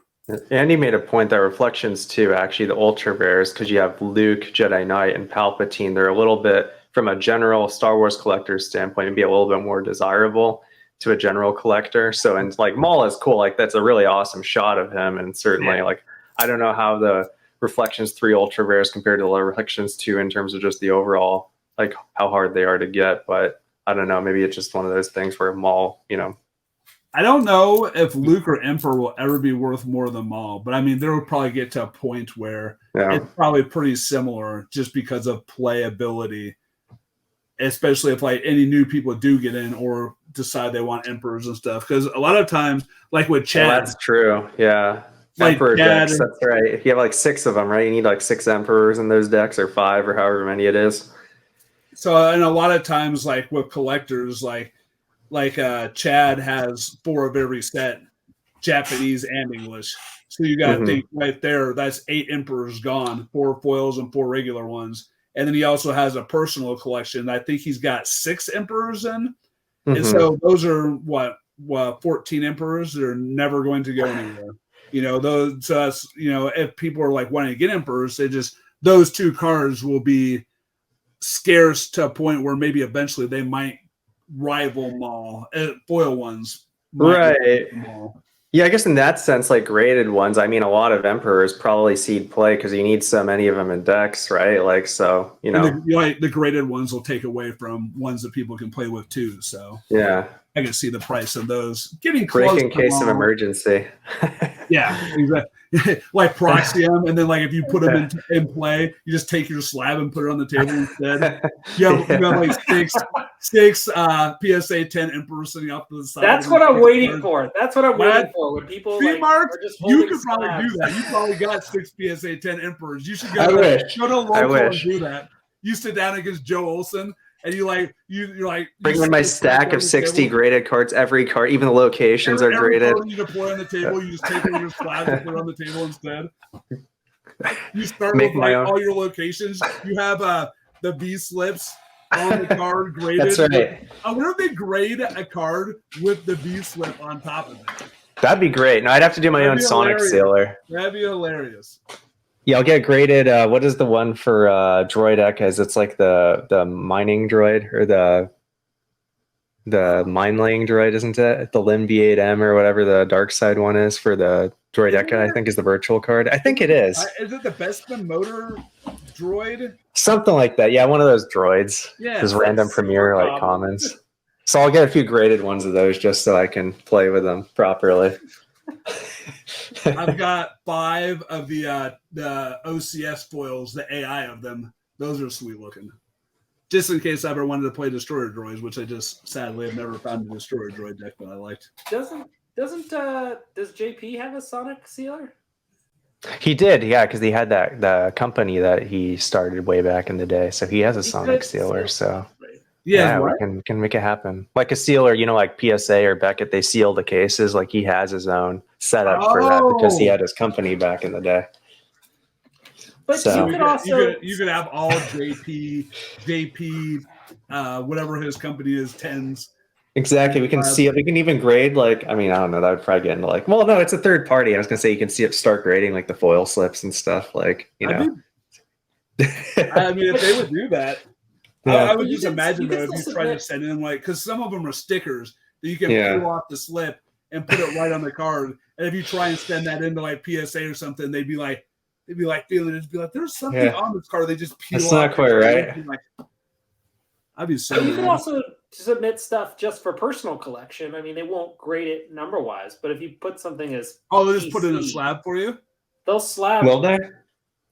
I mean, I think the challenge you had a sticker that you put. I think some of the other companies would do it, but they'd give it a different colored label or something. It wouldn't. But I mean, it'll be in a slab. Yeah. So if you want the plastic, they'll do it for you. I mean, I would try and pull that on HGA. I don't know if PSA would do it, but it would depend on how annoying you wanted to be during a game when you were playing against somebody. That every single card you're shuffling your slab. You're hold on, you're looking through the deck for something. You're might give you some more time to keep track of your destiny numbers, right? While you're okay, yeah. I mean, I played against a guy in Canada in 1998 who had every card in one of the hard cases then, and he was I remember it was the most annoying thing ever. Deck was something this tall, and he was every time he tried to shuffle, it literally we almost timed out because every time he shuffled, it'd take 4 minutes or 5 minutes to shuffle. That was one of the worst. That was one of the worst experiences I've had trying to play a game with somebody. Just bear with me here. It was literally like a 13 or 14-year-old kid too. Like that was obviously you could tell he was doing it just for the sake of being belligerent. And it was like, oh no, like, man, he's like, come on, dude. Well, I have some stuff from you. There we go. Yep. So I recently picked up a box of feed and Coruscant from Mr. B. Fred. Thank you very much. You're welcome. And I was, as you know, not the most successful Japanese Premier booster ripper. So there's that. So I did pick up some casual cards here, like this. This is cool. This Jango Fett AI. Yeah, it's some freebies. There's a foil slip. Cool. We can send him in to get graded. Yeah. And let me just. I think there was another one in with the Jango Fett too. I can't remember. They might be. I might have taped them together so they wouldn't get damaged. So I picked up nothing too big, but this Japanese Obi-Wan Kenobi. I didn't even see the back of this. Azure Angel is on the back. That's Anakin's ship from Episode 3. Yeah, this is cool looking. That's a good card. That's a good V card. Yeah, picked up. What is this? Local Trouble, right? Local Trouble. Yep. Another one I'm missing. Local Trouble. And then, last but not least, I picked up Darth Vader Japanese. The classic. Him and Obi-Wan came out of the same starter deck box. It was funny. I decided I was going to open up a starter deck box, and the first starter deck I opened had the Vader in it. And I was like, do I just not open any of the other ones and just sell the rest? I mean, once you get Vader in the very first 1 out of 12, you can't really get much better than that, you know? And then I think Obi-Wan was in the very last one, and those were the only 2 mains I got in the box. So they sandwiched the box. That's crazy. Yeah, I mean, I think from what I've seen, most of my best R1s that I've pulled are the ones I haven't seen like for sale, like listed like ever. Like that's good though. If you pull, they came out of those starter boxes. Yeah, those starter decks. I don't like opening loose booster packs. For one, I would never open a booster box that was sealed because I think that might be maybe one of the rarest boxes that there is, even more rare than Japanese Hoth. It's just so hard to find. And for 2, like the single packs, you always run the risk that people have like mapped out the boxes somehow. So you can't really map starter deck boxes because like the order the cards are in the starter deck boxes are just so random. I mean, like I've got 2 DS613 and he's a rare one. I've got 2 out of the same seal deck box before. So, I mean, you could theoretically get like 2 Vaders in a box. I've never seen anything like that, but they probably just never assumed that somebody would open all of them. You know, they probably just assumed they'd all go to individual sale. So they didn't like put any thought into that. Yeah, I mean, that could happen too. I can't remember Michael Lockwood. Is that his name? Yeah. The guy from the forums.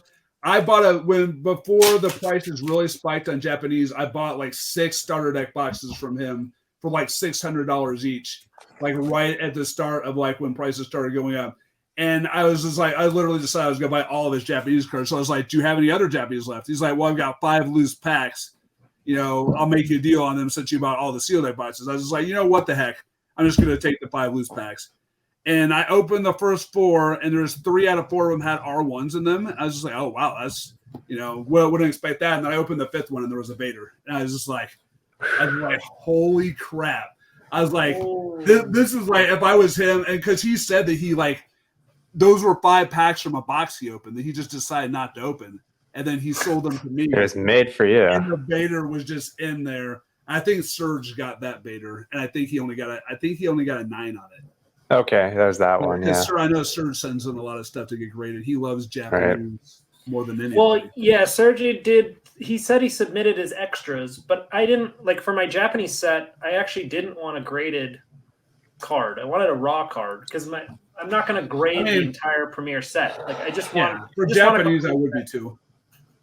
So I've got a if I had an extra one, 7.5 maybe. Vader back there. If anybody wants to buy that, Chad sent me some of his cards to sell, and there was a Japanese, I think from SGC 7.5. I'm just like, who would ever want to buy a 7.5 Vader?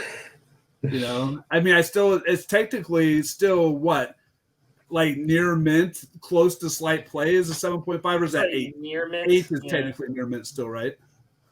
I can't remember. Technically 7. I mean, it depends on who you go to, but 7 is usually called near mint. I think eventually it might. I mean, I don't know. Again, I'm kind of got my own unique.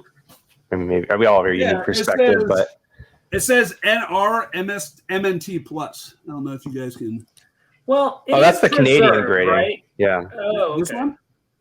MNT. I think it's a Canadian grading company. Okay, Yeah. I think he got it from Surge because that makes sense. I think he just wanted to have a graded Vader, and now he like gave it to me, and he's just like, trying to sell it, of course. So I mean, I feel like that's gonna be a pretty hard card to sell. I think the best bet is if I try to like crack the thing open and sell it just as a near mint Vader. But yeah, I mean, yeah, the two things against it are it's like a non-standard grading company. Yeah, the grade itself also is nothing too exceptional. If you send it to PSA, there's a chance it could get an 8, in which case then it would be better than that 7.5 from that company. I mean, it's Chad's card though, so I mean, I really don't even. I mean, yeah, he hasn't even changed any of his prices on my website, so his prices are still COVID prices, and like I haven't sold a card of his, and like I don't know, I sold one Japanese Han Solo in the last 8 or 9 months. It's like, I don't have a Han Solo. Well, he has more near mint ones, but you could talk to him if you wanted on prices because he still has them listed like 800 on my site, but like he's got I think I'm not buying that. Sorry. No, I know nobody's paying that for it. So that's why I'm saying that he just hasn't changed his price. I'm sure if you try to reach out to him, that he could probably give you a much more reasonable price, or I could even be like, hey, I know somebody who wants a Han, and if you sold it for much cheaper than that, because I think he's got three near mint Hans still left after that. He opened 20 starter deck boxes. I bought a starter deck box from him. That's where I got mine. Yeah, the one where I got that Vader and Obi-Wan was one I got from him. Mm-hmm. So I mean, he for a time he just bought every single box that was in the Japanese market, whatever it's called, Mercari. I don't know. So I want to pick your brain on this because I've talked to Mark about this, and I have a somewhat understanding, but I want to know the demand on Japanese. Okay, well, we can agree that Japanese A New Hope really has no demand. Japanese Premier does have some demand, right? But it's dwindled a little. It's a lot of the cards I've watched, or if I've needed to reach out to somebody that they had a card I needed, it's available. It's usually not taken. I mean, there's some stuff on eBay that's gotten away from me or somebody outbid me, but it is what it is. But most of the stuff I need is somewhere there. I just haven't spent the money on it.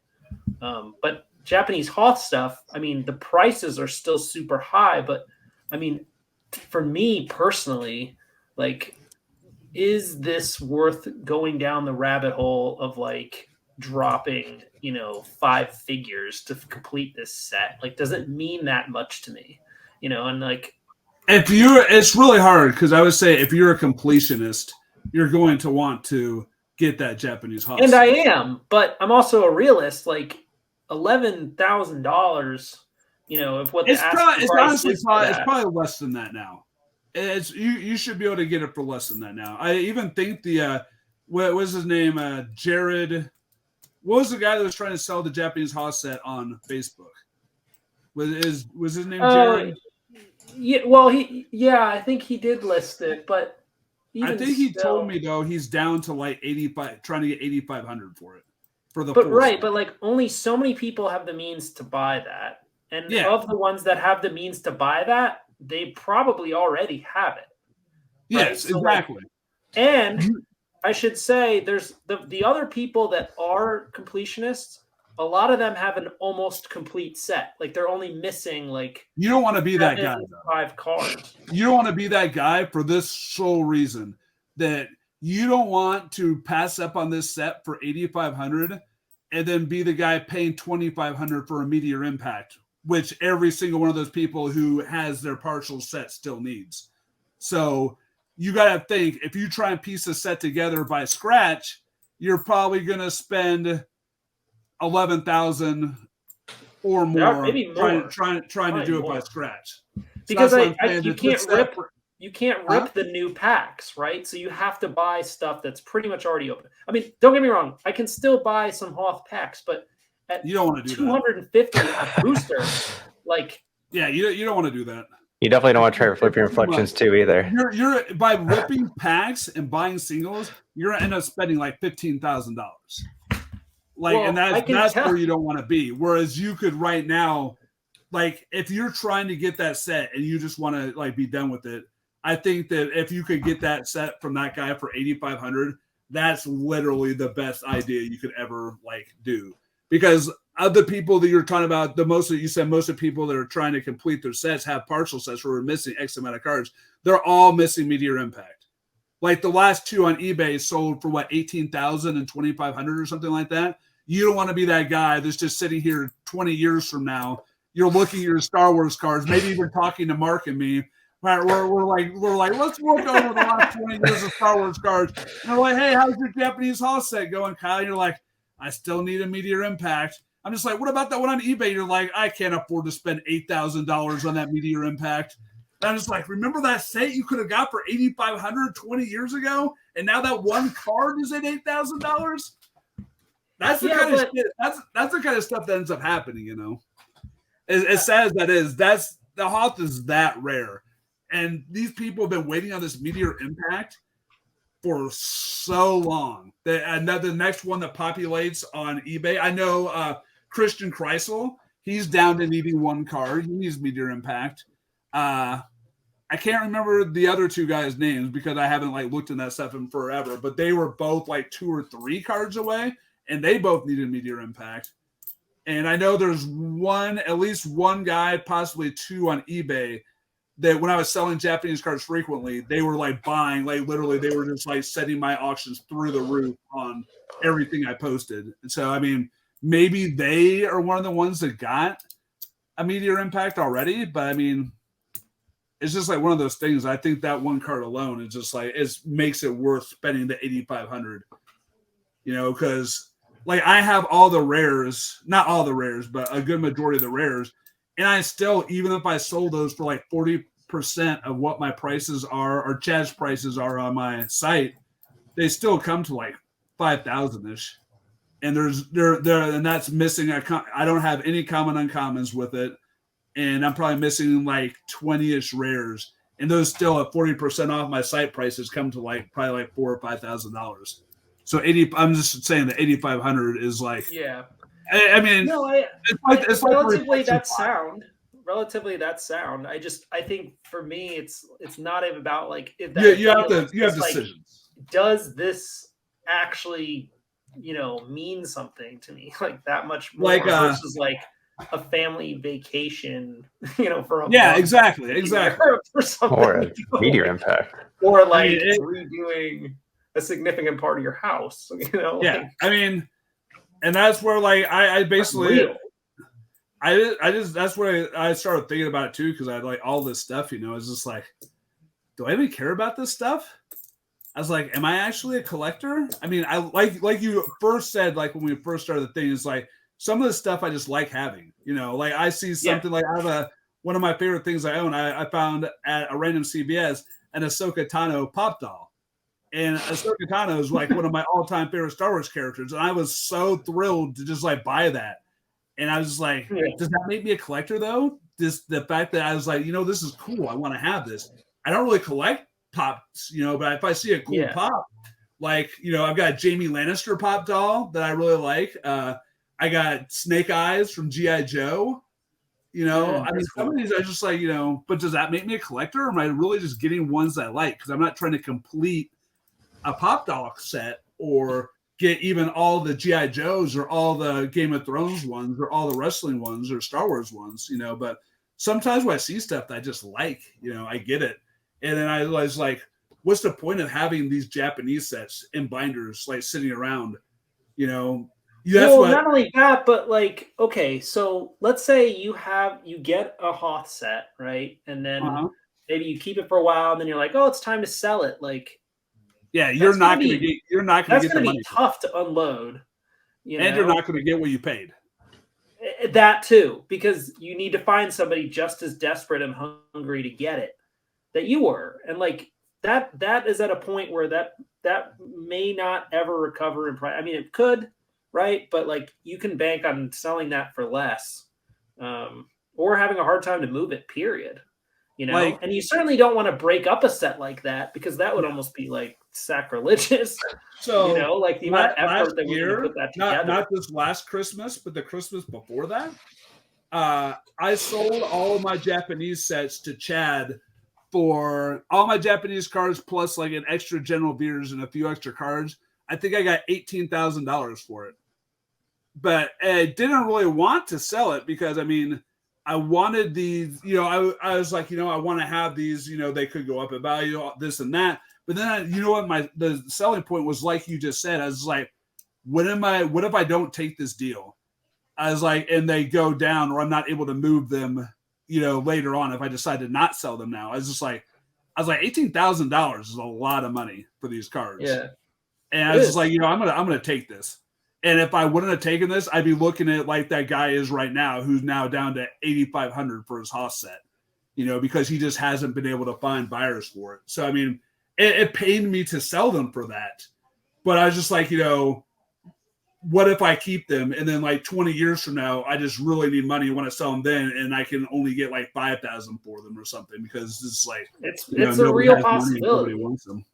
And Hoth Japanese is just one of those sets, you know, like at least, you know, the cheap sets, you know, whatever will probably hold their value because somebody always want them because they're affordable and the barrier to entry. Or they need them for playing with or something. Yeah. It's not a big deal. Like Japanese sets are niche. Am I pronouncing it right? Is it niche? Niche. Yeah. They, you know, but like Mark doesn't care about Japanese stuff. They're not necessarily needed.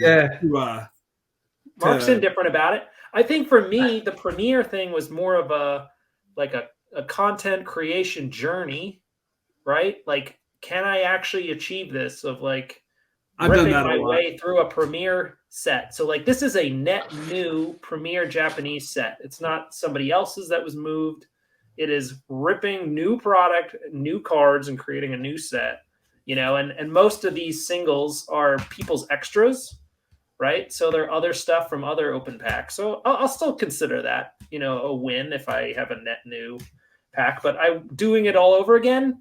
Yeah, it gives you. It's nice too because it gives you something to like look. It gives you a drive, like a goal, like something to like work. Yeah, to chase. Yeah, yeah. I mean, I put together. I think 5 Japanese Hoth sets from scratch. So I mean, over the years, not the last one I did was. That's crazy. It's still probably been a year and a half now. The last one I did. So I mean, I've owned like 7 Japanese Hoth sets because I bought 2 of them complete when they were really cheap, both for like $600 before COVID, and then I put together the other ones. And I've also finished. Probably 4 or 5 people's like their last 1 or 2 cards they needed, like that got that card for them or found that card. So that's why I know. Packs or from buying singles and lots. Networking or packs. You know, like I know so many people that and I mean a lot of people probably found me annoying a little bit, but I would like literally ask probably almost everybody I knew that ever played Star Wars for Japanese cards at one point or another to find like some of those. And some of the things like I found like some of that stuff with the most random of people, like a guy that lives like 30 minutes away from me and then hadn't played the game in 20-some years, had a Japanese Meteor Impact that he had got at the CypherCon in like 1999. He opened like 8 packs of cards and just had the one random Japanese Meteor Impact. I got that and I completed Horst. I think that Horst, he's from Germany. I can't remember his last name right. I just off the top of my head, but it was the last card he needed. And I got him that Meteor Impact. And just like certain stuff like that. find cards that, and now it's just like the point where I've exhausted every like place that you could possibly check, I think. And then I still know like 3 people that need meteor impacts. So it's just like, that's why like these ones that pop up now are just going to be just like so crazy overpriced and stuff like that, It's like nobody needs General Beers and Blizzard ones because like when you have your collections and stuff, you're going to save your General Beers and Blizzard ones because those are General Beers and Blizzard one. Meteor Impact, those might have ended up in people's trashes, That's just a card that's never been played in the deck, ever. Like when I first got cards and started selling them, not Japanese high anxiety, but I didn't realize high anxiety was a rare. So when I went through these binders to save time and stuff, I was like pulling all the rares out. I threw away a binder with just because it was just so much time to pull all these commons and uncommons out of these. They were like in horrible condition to begin with. So I knew nobody would want them other than the rares in there. And I probably threw out 5 high anxieties, So you can only imagine like people have like these Japanese cards that like you're like all like mangy conditions and stuff that they've had in a box for years and handled a million times. They're just gonna like start chucking that stuff, I guarantee there's been meteor impacts from Japanese meteor impacts that's been thrown out over the years because it's never, to my knowledge, I've never seen that card played ever in my entire life. I've never seen high anxiety played either of those. So, yeah, it's funny how that's the crazy card, like to pull the Japanese meteor impact. Like of all the cards, that is the most rare, like coveted random card. like you never see people. They're just like, man, I need General Beer's Japanese for my set. Like never, because like.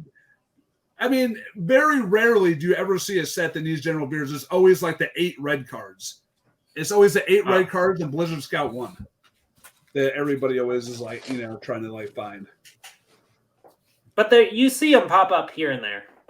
So yeah, unlike meteor impact. Every now, but when they do, you have to be ready to just jump.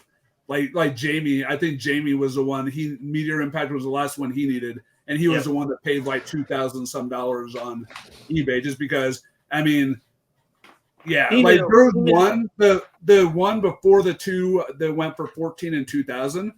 I won the third one. I won the third to the last one on eBay for like 600. And this is before everybody like realized, hey, this card is that hard to get. And I told Chad, because Chad was like talking about like getting it too. And I was like, look, I'm going to bid on this. I'm just going to bid $1,000 on it. He's like, oh, I wasn't going to bid that high. And it ended up going for like 650-ish or something like that. But I was like, I knew even then that you needed to put a bid that was just like way outrageous on that card or you weren't going to get it. Because Chad, I think his top bid was like 500-ish. And I was just like, yeah, because I knew somebody that needed that one card. And I knew that, I was going to be able to like get, whatever I wanted for it almost. So I was like, I'm just going to throw it. And somebody goes over 1,000, it's just like, sure, but if not, I'm gonna get that back for it because that's how hard that even then. But so now that we're talking like really high valuable cards, this has kind of shifted because now like if someone has like a few $1,000s, like maybe they're gonna want to lean into getting like a Vader 10 or like a Luke Skywalker Jedi Knight 10, like versus like trying to complete like some obscure Japanese card set. Like they might want like a graded main or something. Like I feel like if you had the funds like to be able to dive into Star Wars in the deep end, are you going to go for the weird stuff or are you going to go for like the power hitter stuff you can show off, like no, I mean, you could show off Meteor Impact, but that doesn't mean anything to anybody. But if you had, Meteor Impact still, if you get it, it's just going to be in a binder, and that's why one of my selling points why I just let Chad have my sets in. I was just like, how often am I ever even going to, what am I going to do with these Japanese sets?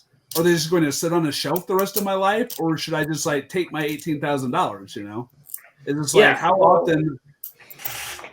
My closet's full of I don't have any cards in binders. All my cards are in boxes. And that's when I realized because I think cards, unless you like double sleeve them or whatever before you put them in the binder page, being in binder pages is how cards pick up surface wear.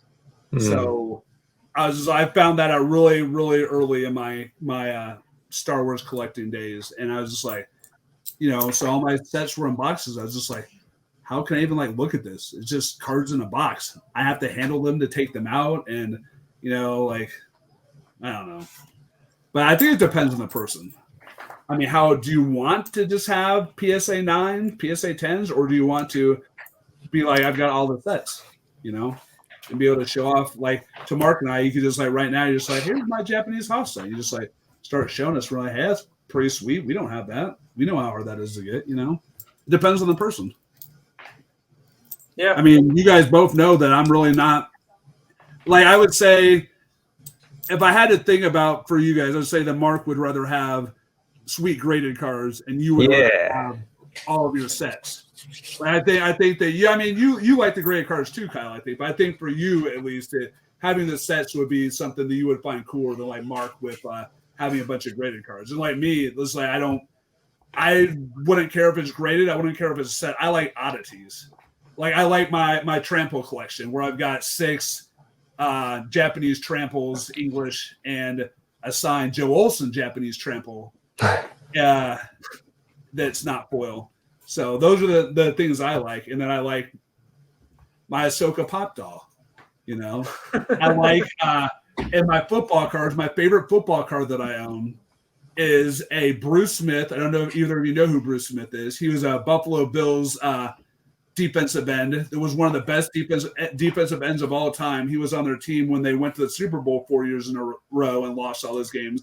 But I got a Bruce Smith. It's a 4 out of 5 autograph patch card from a 2022 set. And just because I'm a Bills fan, and this card's maybe it's a $20 card, but like it's my favorite card that I own because I am a Bills fan, and my favorite time period of Bills was during that time when I first became a fan. And Bruce Smith was like somebody I really, really liked. So it's like, I don't even need to grade it or like anything. I'm not trying to get collect every Josh Allen card, but if I got a sweet Josh Allen card, those like a short print or an autograph or something, I certainly love to have that. But it's like, collecting wise, I have like all of like maybe 10 football cards I think are like, hey, these cards are sweet, I'm going to keep those, but I don't care if they're graded and I don't care about like sets and stuff. So I think it's just really all the person. Some of those relic cards are really cool with the sports jersey, like cut up like in the card. Oh yeah. I had one that had like a piece of football on it. I sold it on eBay though for like $250 because it was like a 1 out of 5 Kenny Pickett jumbo patch. There was like the patch was like a piece of the like leather football. So some Steelers fan wanted it a lot more than I did because I'm just like, I'm just like, hey, it's a cool card, but I'd rather just have $200-ish for it, But I mean, that card was fabulous. It's just like literally a piece of the football. That's pretty cool. So I have your repack here. Maybe we'll wrap this up with this repack. These are my brand new repacks that I decided to make. And I'm trying to figure out the price because I haven't had anybody besides this one. This is the first one open. I haven't had anybody like buy or ask about them yet. But there are, I think, 10 foils in there, and there's $25. So I figured $20 would be about $2 a foil, and then like $5-ish for shipping. And then any ones after the first one people buy is just no more. It's just same amount of shipping. And it's just 10 foil cards and all near mint or very, very close because I wanted it especially with foils, I think people care about the conditions a lot more than like my other mystery packs. They're basically played or slightly played cards. So that's what we got going on with these new mystery packs.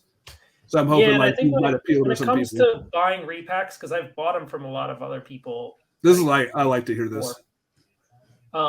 I want to be able to buy more than one because like you want a good sample. So generally like I'll look to buy like 3, 4, or 5 like at once, because sometimes they give you incentives for buying more, either reduce the price or they'll throw in like, a Jabba's Palace booster pack or something if you buy more. Or I throw in Japanese cards from time to time. I don't know if I put one in yours or I don't know if I just sent. Is it just the 10 foils or no?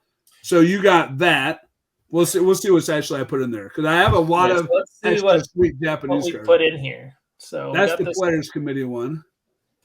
Ooh, so we that's got a pretty good one. Gold Squadron. How cool does that look on camera like that? It looks really nice. That was You know so why? nice. Because the green screen. Okay. I have a green screen on, so that's why it's like the. I was like, that looks so foily, doesn't it? I was like, I don't remember any of my other ones looking that nice. Here, let me. Enhanced. It's an enhanced foil. Oh, virtual background. We can turn this off. Oh, it looks so much better before. That's still a great pull, though. Wow, Fred, you're really selling it good. Run, Luke, run. Yeah, this card's in good shape too. This is a very clean foil. These I tried to really make these like the nicest shape I could. And these for the original ones, I probably like add some stuff as I go, but this is what I came up with at first. Yeah, this is in great shape. This will be good for reaching out. I don't need this. Reaching out to those collectors. Oh, there you go. Scum and Villainy. Scum and Villainy foil. Smoke screen. And the way these packs are, what I did was I picked all the cards, and then I shuffled. I made piles of them to try sort of like mix them up, so there wasn't like you weren't getting like all reflections 1 or all reflections 2. Even though I think like these first 5 were all reflections 2 that you pulled. Yeah, Marv Gerard. That's a good card for playing, right? Just that card. You need him if you want to build the Death Star too. Like that's probably the only deck he goes in. But okay, the Falcon was a good card for playing with. This is a foil. I think Tawas Ka has reflections too also. Tawas Ka. That guy used to be really good before episode 1 cards. He was really good pre-episode 1. It's a female. Female Nimbinel. I know that. Learned something new. Not that looks like a female, but no. I mean, that guy's he's got we to judge. He's got like a beard going on. Yeah. Maybe it's just like it says 2000 Decipher, so you're right. It's reflections too. That was reflections. I always loved those cards. Cool. So, fun fact: I bought or traded, I can't remember, a bunch of these from Richie, including ones I have because I wanted to submit custom slab labels to HGA. So I think I submitted like 3 or 4 of these because I think it would look really cool with a custom label. What do you mean custom slab labels? And that would be for my personal set, but this is... Do you have any of those you can show us after this? The custom slab labels? Yeah, I haven't gotten that order back yet. Oh, okay. I would be interested in seeing those. I do have other slab labels I've shared on like my other videos, but I will do a video when those come back. So Blizzard 2 foil. That's a sharp looking foil. Yeah, this is a good looking foil. Spiral foil. Not as sharp. I think the dark side ones look much better than the light side ones. Rebel Death Star foil. Light side Death Star. Get blown away. Actually, I graded HGA a Rebel Death Star foil. It was one of the first ones I submitted, and it got a 9. And I ended up trading it for Richie for some Japanese Hoth cards, I think. That seems like a good deal. Had I known it was harder to get a 9 at HGA, I might have kept it because it was actually a cool looking card. Does HGA use the subs also? Does HGA do what? You do the subs or do they have 0.5s and stuff, or they do? Are they like PSA? Yeah, is PSA the only one that doesn't do 0.5s? I think so. Yeah, that's just their. Yeah. Well, PSA does do 0.5. They technically do, but 9.5s, and they technically do, but they don't get them very often. I don't know what causes them. Like it might be like if their graders have like irreconcilable opinions or something. Because it's not very often you get a 0.5 from PSA, and they don't have a 9.5. I was just saying I've never seen it. Yeah, I have a few, but not very many. What are your thoughts? Yeah, let me see one of those. I want to see it if you have it like handy. Yeah.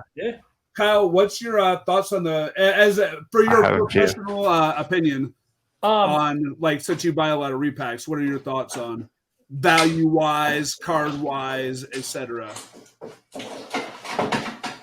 Yeah, I mean I'd be interested to the see. quality of these cards. I mean, yes, and I wouldn't take them for PSA 10, but they're really good quality, clean cards. Like this is great for somebody who's trying to like complete foil sets. What about price point? Like, well, you got stuff from Reflections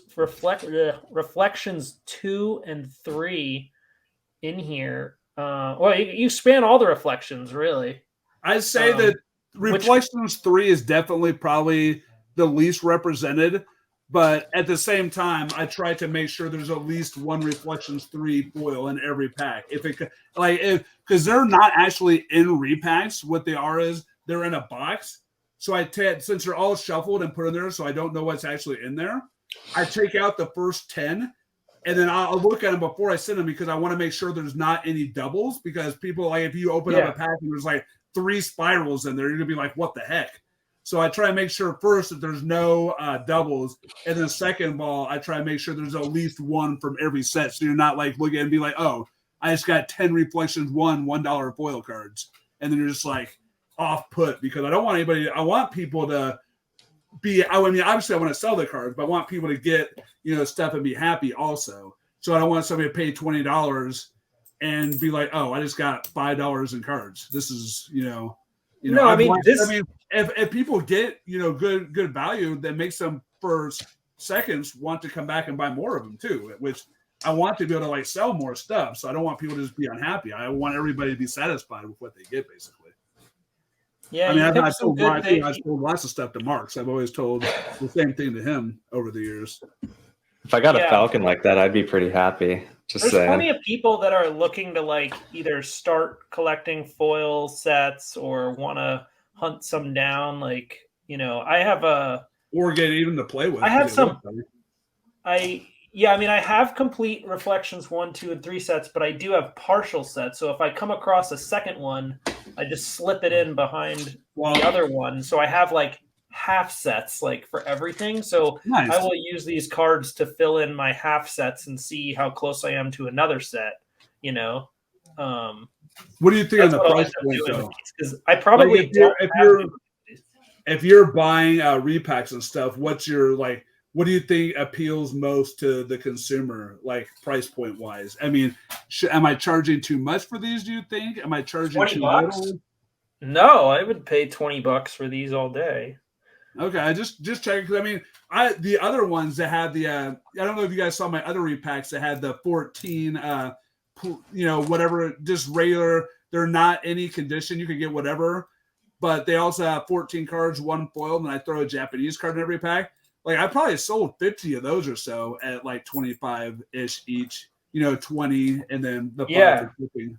So I mean, those were popular. I was trying to see if like people thought that the all like nice condition foils getting 10 random foils would be something people would be interested in too. If they're gradable quality, honestly, I think you could sell them for more if they are.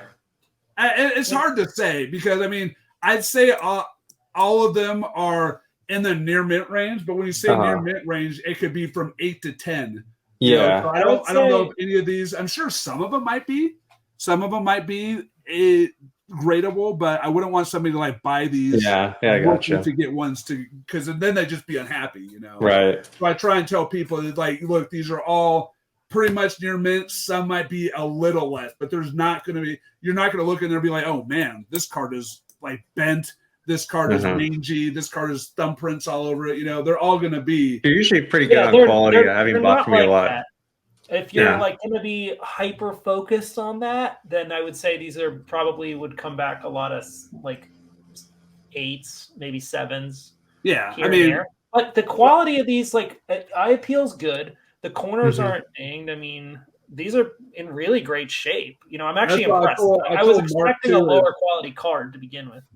So, yeah, I think like Mark, told me. I think he was one of the people that told me once that that basically whatever cars you bought from me, they always come in better shape than what you thought they would. Yeah, you're very good. I will say that. Yeah. I don't. A lot of people told me that. they're either played or in and out of binders, kind of grimy. If But you get a lot of them. if I have cards like that, I flat out I'm just like, this card's played. And when I sell the sets and stuff on eBay, I'm just like, these cards are in played condition. Because I mean, I don't like the hassle and but it's like a time, like time is like we've already been talking about the time with like the collecting and the things like that. It's just like time is like the most precious thing there is. The older you get, the more you realize that. And if I can not have to fuss with people and stuff, I'd rather say, hey, this card is near mint to slight play condition, so people like don't get it, and if they see that in my as the description, they're not gonna be like, oh hey, I'm gonna get a PSA 10 worthy card. They're gonna know this is a pretty nice shaped card, but yeah, no, these are in great shape. I think if for those who are still collecting these or like opening up repacks, I mean, this is way more interesting than if you're opening a Reflections 2 or 3 pack. Like, you probably wouldn't get this much value a lot of times. I mean, unless you hit one of the ultra rares or even Home One or maybe Flagship Executor or something, you're probably not going to get that kind of value for opening. And of course, Reflections 3, we already said, are like $150 packs. And I think Reflections 2 are like 80-ish or something like that. So it's like, this is like a fourth of the price. It's a gamble. I don't have any ultra. Yeah, there's no ultra rares in any of these packs. But I mean, the picture on eBay, you can see what's in there. There's multiple Home Ones, multiple Flagship Executors. There's a D-Lots, Imperial Command, I think Rebel Leadership. I mean, plenty of main characters in foil. Probably even a Yoda, so maybe we can get our fish to buy some of them.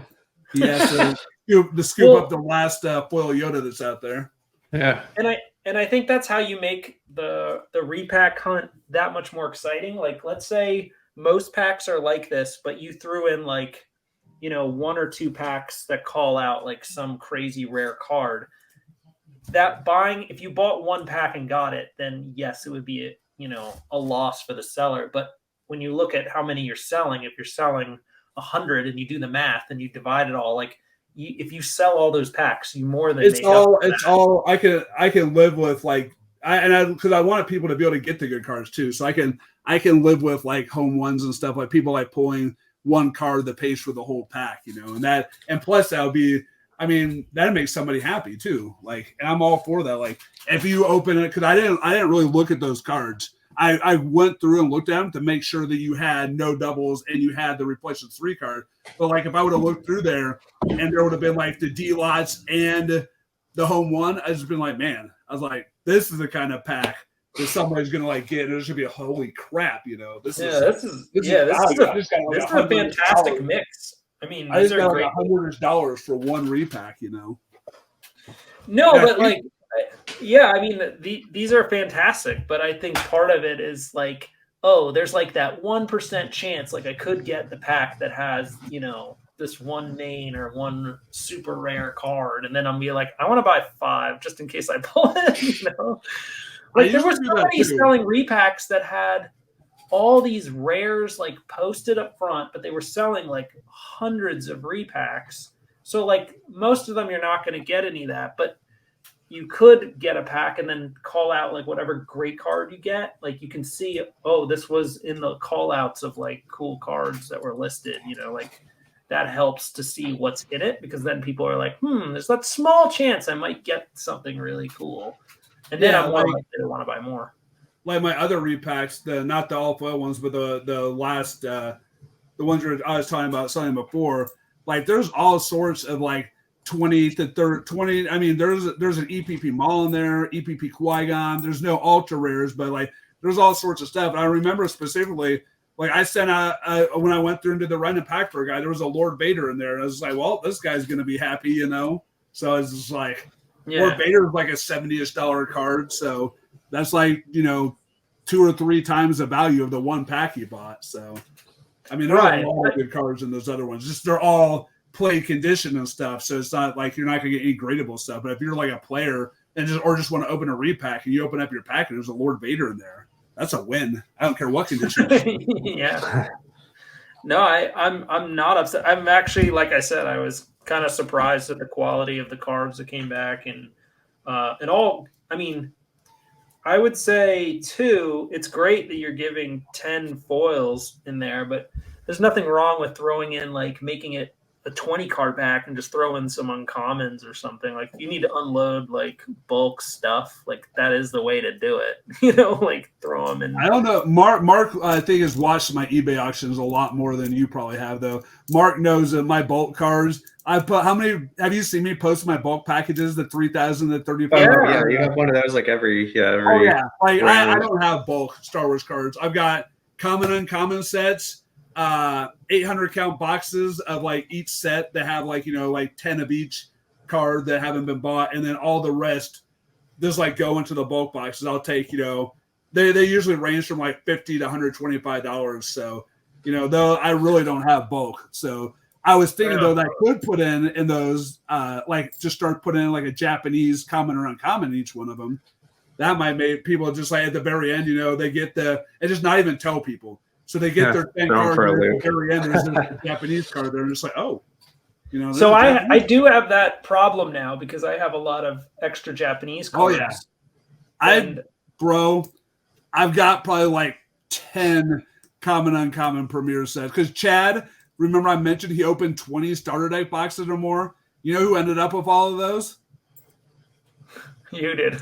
Yeah, and so it's just like, anytime I sell one of those for any amount of money, I'm just so happy. Like even if it's like $70, I'm just like, this is probably like $400 worth of a common uncommon set if you like piece it all out. But I was like, sure, $70. I was like, that's $70, less than I had before. So, well, because I've had listed some mixed stuff, even with lots of rare twos, and it's been sitting.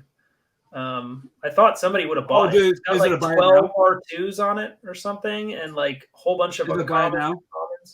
What? Is it buy it now? Yes. Yeah. A lot of people watch it, but nobody buys it. So I figured out what people like. All the people that are watching it, they're either watching it because they have their own that they want to sell, so they want to watch and see how yours does, or they want to wait and see when you drop the price so they can try and scoop it up for like less and then sell it themselves or something. But that's fine. That's fine. Like these are extras of extras. Like I already have a second premiere Japanese set I started because I had so many extras. Nice. You got two Vaders then? Is that your second Vader or is that your first Vader? No, that's the first Vader, first Obi-Wan. Congrats. Like seriously, I mean, I know I got money I was good with getting. I didn't get exactly what I would have wanted for it, but I mean, just the fact that you got your first Vader, just like it feels so nice, Just like, and that's a nice Vader. Like that guy came right. I mean, he might not grade a 10, but that guy came right out of the pack into that sleeve. So I mean, he's probably we're gonna call that guy like 8.5 if it's BGS minimum, probably 9 PSA. I would say. I mean, it was really nice from what I remember looking at it. Yeah, it's a good looking card. Nicer than the Vader. I won't grade this. I'm just gonna include it in my set. How dare you? How dare who? Me or him? Keep it out of a case. It needs to be enshrined in plastic in its rightful place. I would say if you get another one, I would try and grade the second one because I don't think that one could get a 10. But if you can get one that's like nicer, maybe grade that one then. Yeah, I mean, that one is nice, but that was not going to get a 10. No. If it was going to get a 10, I think Surge would have bought it from me like immediately. Because when Surge, because Surge is like, I don't need any more 9s and 8s, So I was he wants a complete 9.5 or better. Like Surge doesn't want anything less than 9.5 is where he's at right now. Which is funny because when I did a trade with him in a New Hope Japanese box and some slabs, I had HGA Unlimited, Vader, Han, and Luke. They were all 8.5s. and this was for like 8 premier booster packs and like a whole bunch of Japanese rares I was missing. He took the 8.5s from you? Yeah. It was part of a trade. I mean, yeah. Speaking of 8.5, I just wanted to show this one off. Because this is the one I think Cam sent me this one because it's got the backwards and upside down. Is it upside down? I love backward? that. If I get an extra Dagobah text card like that, I am definitely getting an HGA one of that. So just for reference, a normal card, would be, the right way. But since you have a graded soft Pedican? Oh. Who has a graded soft Pedican, Mark? You crazy man. Look at the custom. It's reversed. What do you want for that? Is that for sale? Kyle. That's for sale, like literally. It'd be my this is funny. Star Wars card. And I'd be like, look at what I've got. This is funny. Man, we can work something out. The challenge said that whatever the rare was out of the pack, you had to grade it. Oh, is that where that soft Pedican came from? And soft Pedican was out of a special edition pack. So I graded it. And then open. God, I don't have any packs that would want to do that with. Like, no. Here's the best part. No. That's not even the best part. The best part is I graded I think I pulled a Jabba's Palace. I pulled what was the Bib Fortuna? The other one, the other HJ. Soft Pedican is much funnier than Bib Fortuna. So I pulled him, and then I pulled out of a Dagobah Revised. I think it was what was it? This? Yeah, Meditation Chamber. Are those Kyle's? Or yeah, these were Kyle's. I bought them. I won the auction for them. I put them on eBay for an auction, and I think they sold for like $11. All three. Mark got them for $11. Yeah. And I was like, well, a win's a win. He's lucky I didn't see that soft Pedican. I'll over that. Oh man. I looking over here and now I want to do that challenge, but there's no way I'm going to pull anything as funny as soft Pedican out of a Japanese A New Hope or Death Star 2 pack. So it's gosh darn it. No, it's all good. It's funny because he was just like, "Are you sure you can cancel?" I was like, "No, just do it." Probably the lowest. You were saying the same thing I was. We saw soft Pedican. He was like, Mark is the only man I know that has a soft Pedican. He's a top one. Card. It is top one right here. Top one. 8.5 pop one, I bet. Oh my god. Soft Pedican. One step on our way to a graded special edition set. First step right here. Now I want to look through my near mint box of special edition and see if I can find a soft Pedican that looks like it's rated 10. So I can top it out. Yeah. Oh my god. That's another one of those guys. I've never seen soft Pedican in a deck in my entire life. And I couldn't even tell you what he does. He's probably 3 to deploy, 4 forfeit, 2 destiny, and I don't know what his game type. Read his game type. I don't know what he does. Oh man, let's see. What's he do? Once during each of your control phases, when at a Jabba's Palace site you control, may use 1 force to take 1 alien that is a smuggler, scout, thief, or a spy into hand from reserve deck and reshuffle. So, yeah, there's probably a reason why we've never seen that guy in the deck ever. He's a special edition card that references having to be at a Jabba's Palace site, which by the time special edition was out, Jabba's Palace sites probably weren't in anymore. Yeah. So this is, what are you trying to push on us with a custom label? It's just it's just the explosion. So okay. I was like, what does that say? It's what it says. What are you trying to push on us? Oh, there we go. It wasn't completely in focus. Yeah. What about the 9.5 PSA? I want to see that one too. This is Chancellor Valorum. Hold on, let me turn off the. It's got the nice Senate effect on the background. That's cool. Mark, did you bring those 9.5 PSAs out? 9.5 PSAs. I don't have the Vader with me. That's somewhere else. Oh, I just want to see. I've never seen a 9.5. I don't have a 9.5. I have some 8.5 There is no 9.5, but they have 8.5, 7.5. 8.5 PSA. Yeah, I've got one somewhere. I'm gonna go seek it out. That looks awesome. I know where it is. Yeah, I've just never seen a PSA that was 0.5 of anything. I think I saw the Death Star Trench one on one of your videos. Yeah, I've done. I have. Well, so Jamie, graded one, and it looked a little different. And then I graded one because I liked the way it looked, like Hawk. That looks fabulous. Oh yeah, here's what. So here's one of the few I have. So this is a Commander Luke Skywalker 8.5 revised. And if you notice, it has a little plus next to it, so it's near mint plus as opposed to near mint, which is an 8. To get a 0.5 from PSA, that's crazy. Yeah, I don't know. I didn't know that was a thing. Just the graders did not agree, and one was like, "It's an 8." The other's like, "It's a 9." So then they're like, "Well, we'll meet in the middle." You would think that they would, since they never grade those 0.5s, you would think they would have just picked one. Yeah, it's odd because it's very rare. It's so rare that if you were to list it as an 8.5, people don't really know what to do with it because they just don't see it enough. So yeah, but between I mean, I don't know as much about grading as you do, but I would think that any card at a 0.5 should like be even more of a premium because you just never see them. In that sense, yeah, maybe. Yeah, it's hard. I'm not even joking. Like you said, you had a 9.5 beta, right? Oh no! I have a 10. Like there's no 9.5 for PSA. Okay, so you don't have any 9.5s. You just had the 8.5. Yeah, there is no such thing as 9.5 for like PSA. Commander Luke at an 8.5. No, I'm not even joking. I'm not even joking. That seems like it should be like much more valuable than. So it's a 9.5 Japanese Carillion Corvette.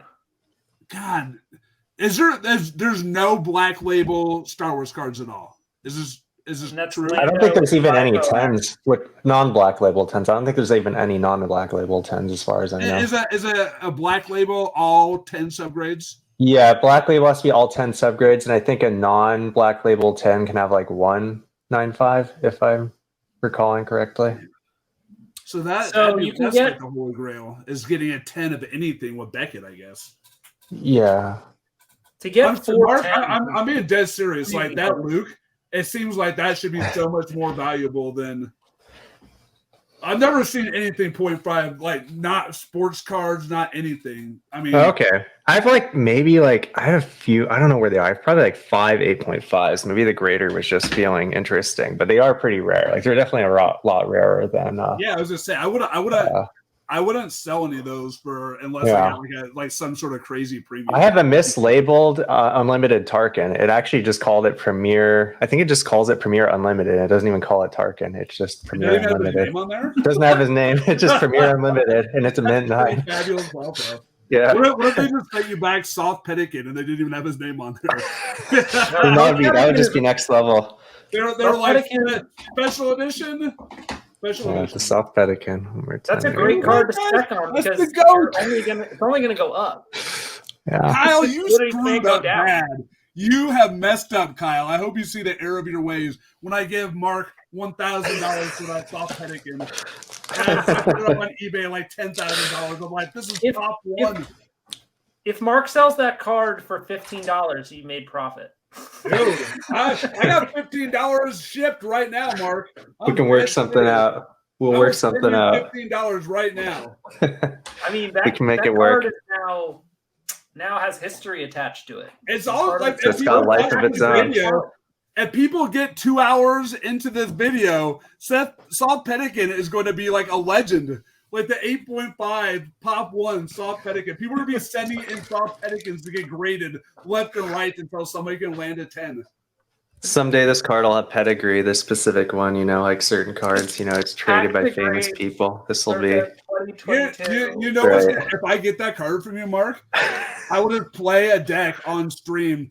And it'll be one of those things where I just slip the random proxy in, and whenever I get to the Soft Pedican, I'll just take the slapper outside the game and just slap him and play. And people just look at it I'd be like, bro, Pop 1. I mean, that's all I'm gonna say. There's gonna be a Pop 1. I'm just gonna point at him. You know what? Yeah. Now I might have to find another Soft Pedican and grade. I haven't smiled this much in forever. That's Soft Pedican. Who made your day? That's great.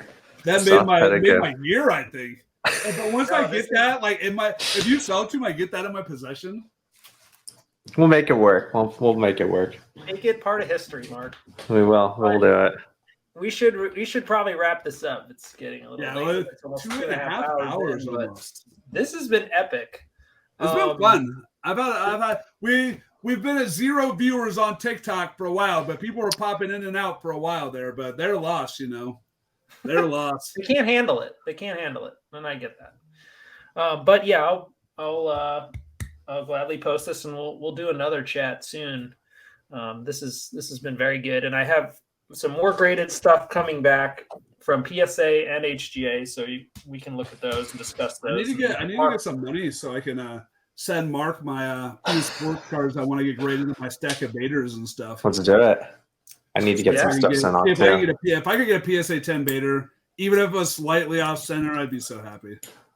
So closing thoughts, anything you want to share out to the community, Brian, while you have the platform?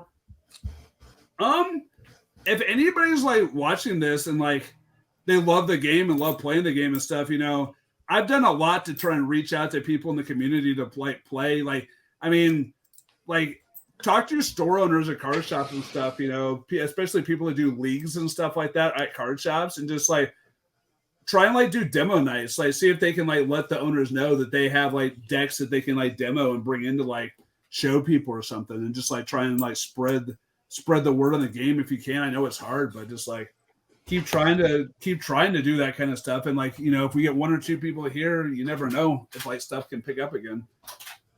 Things no future is set, you know.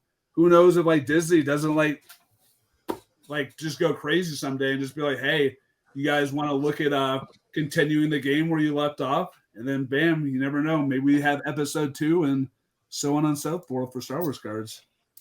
Crazy stuff happens all the time.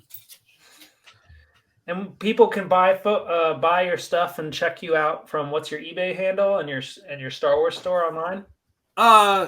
eBay handle is Tecmo316. It probably should be Retwin316, but I think I had an original eBay account that was that I forgot a password for way back in the Hotmail days, and my Hotmail got hacked and gone, so it became Tecmo316.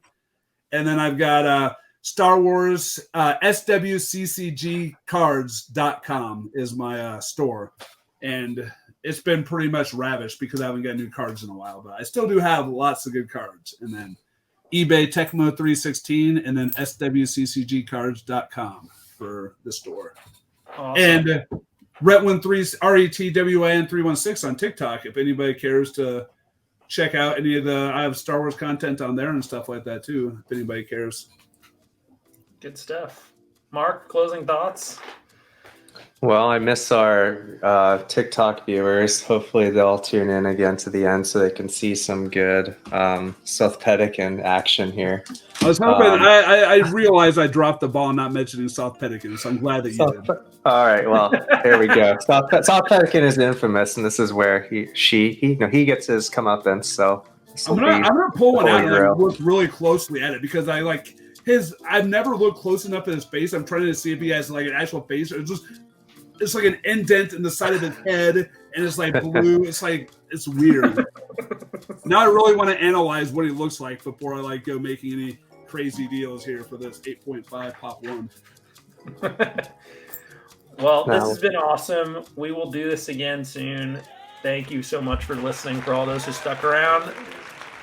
Peace. Hey, thanks for having me, man. Take care, guys.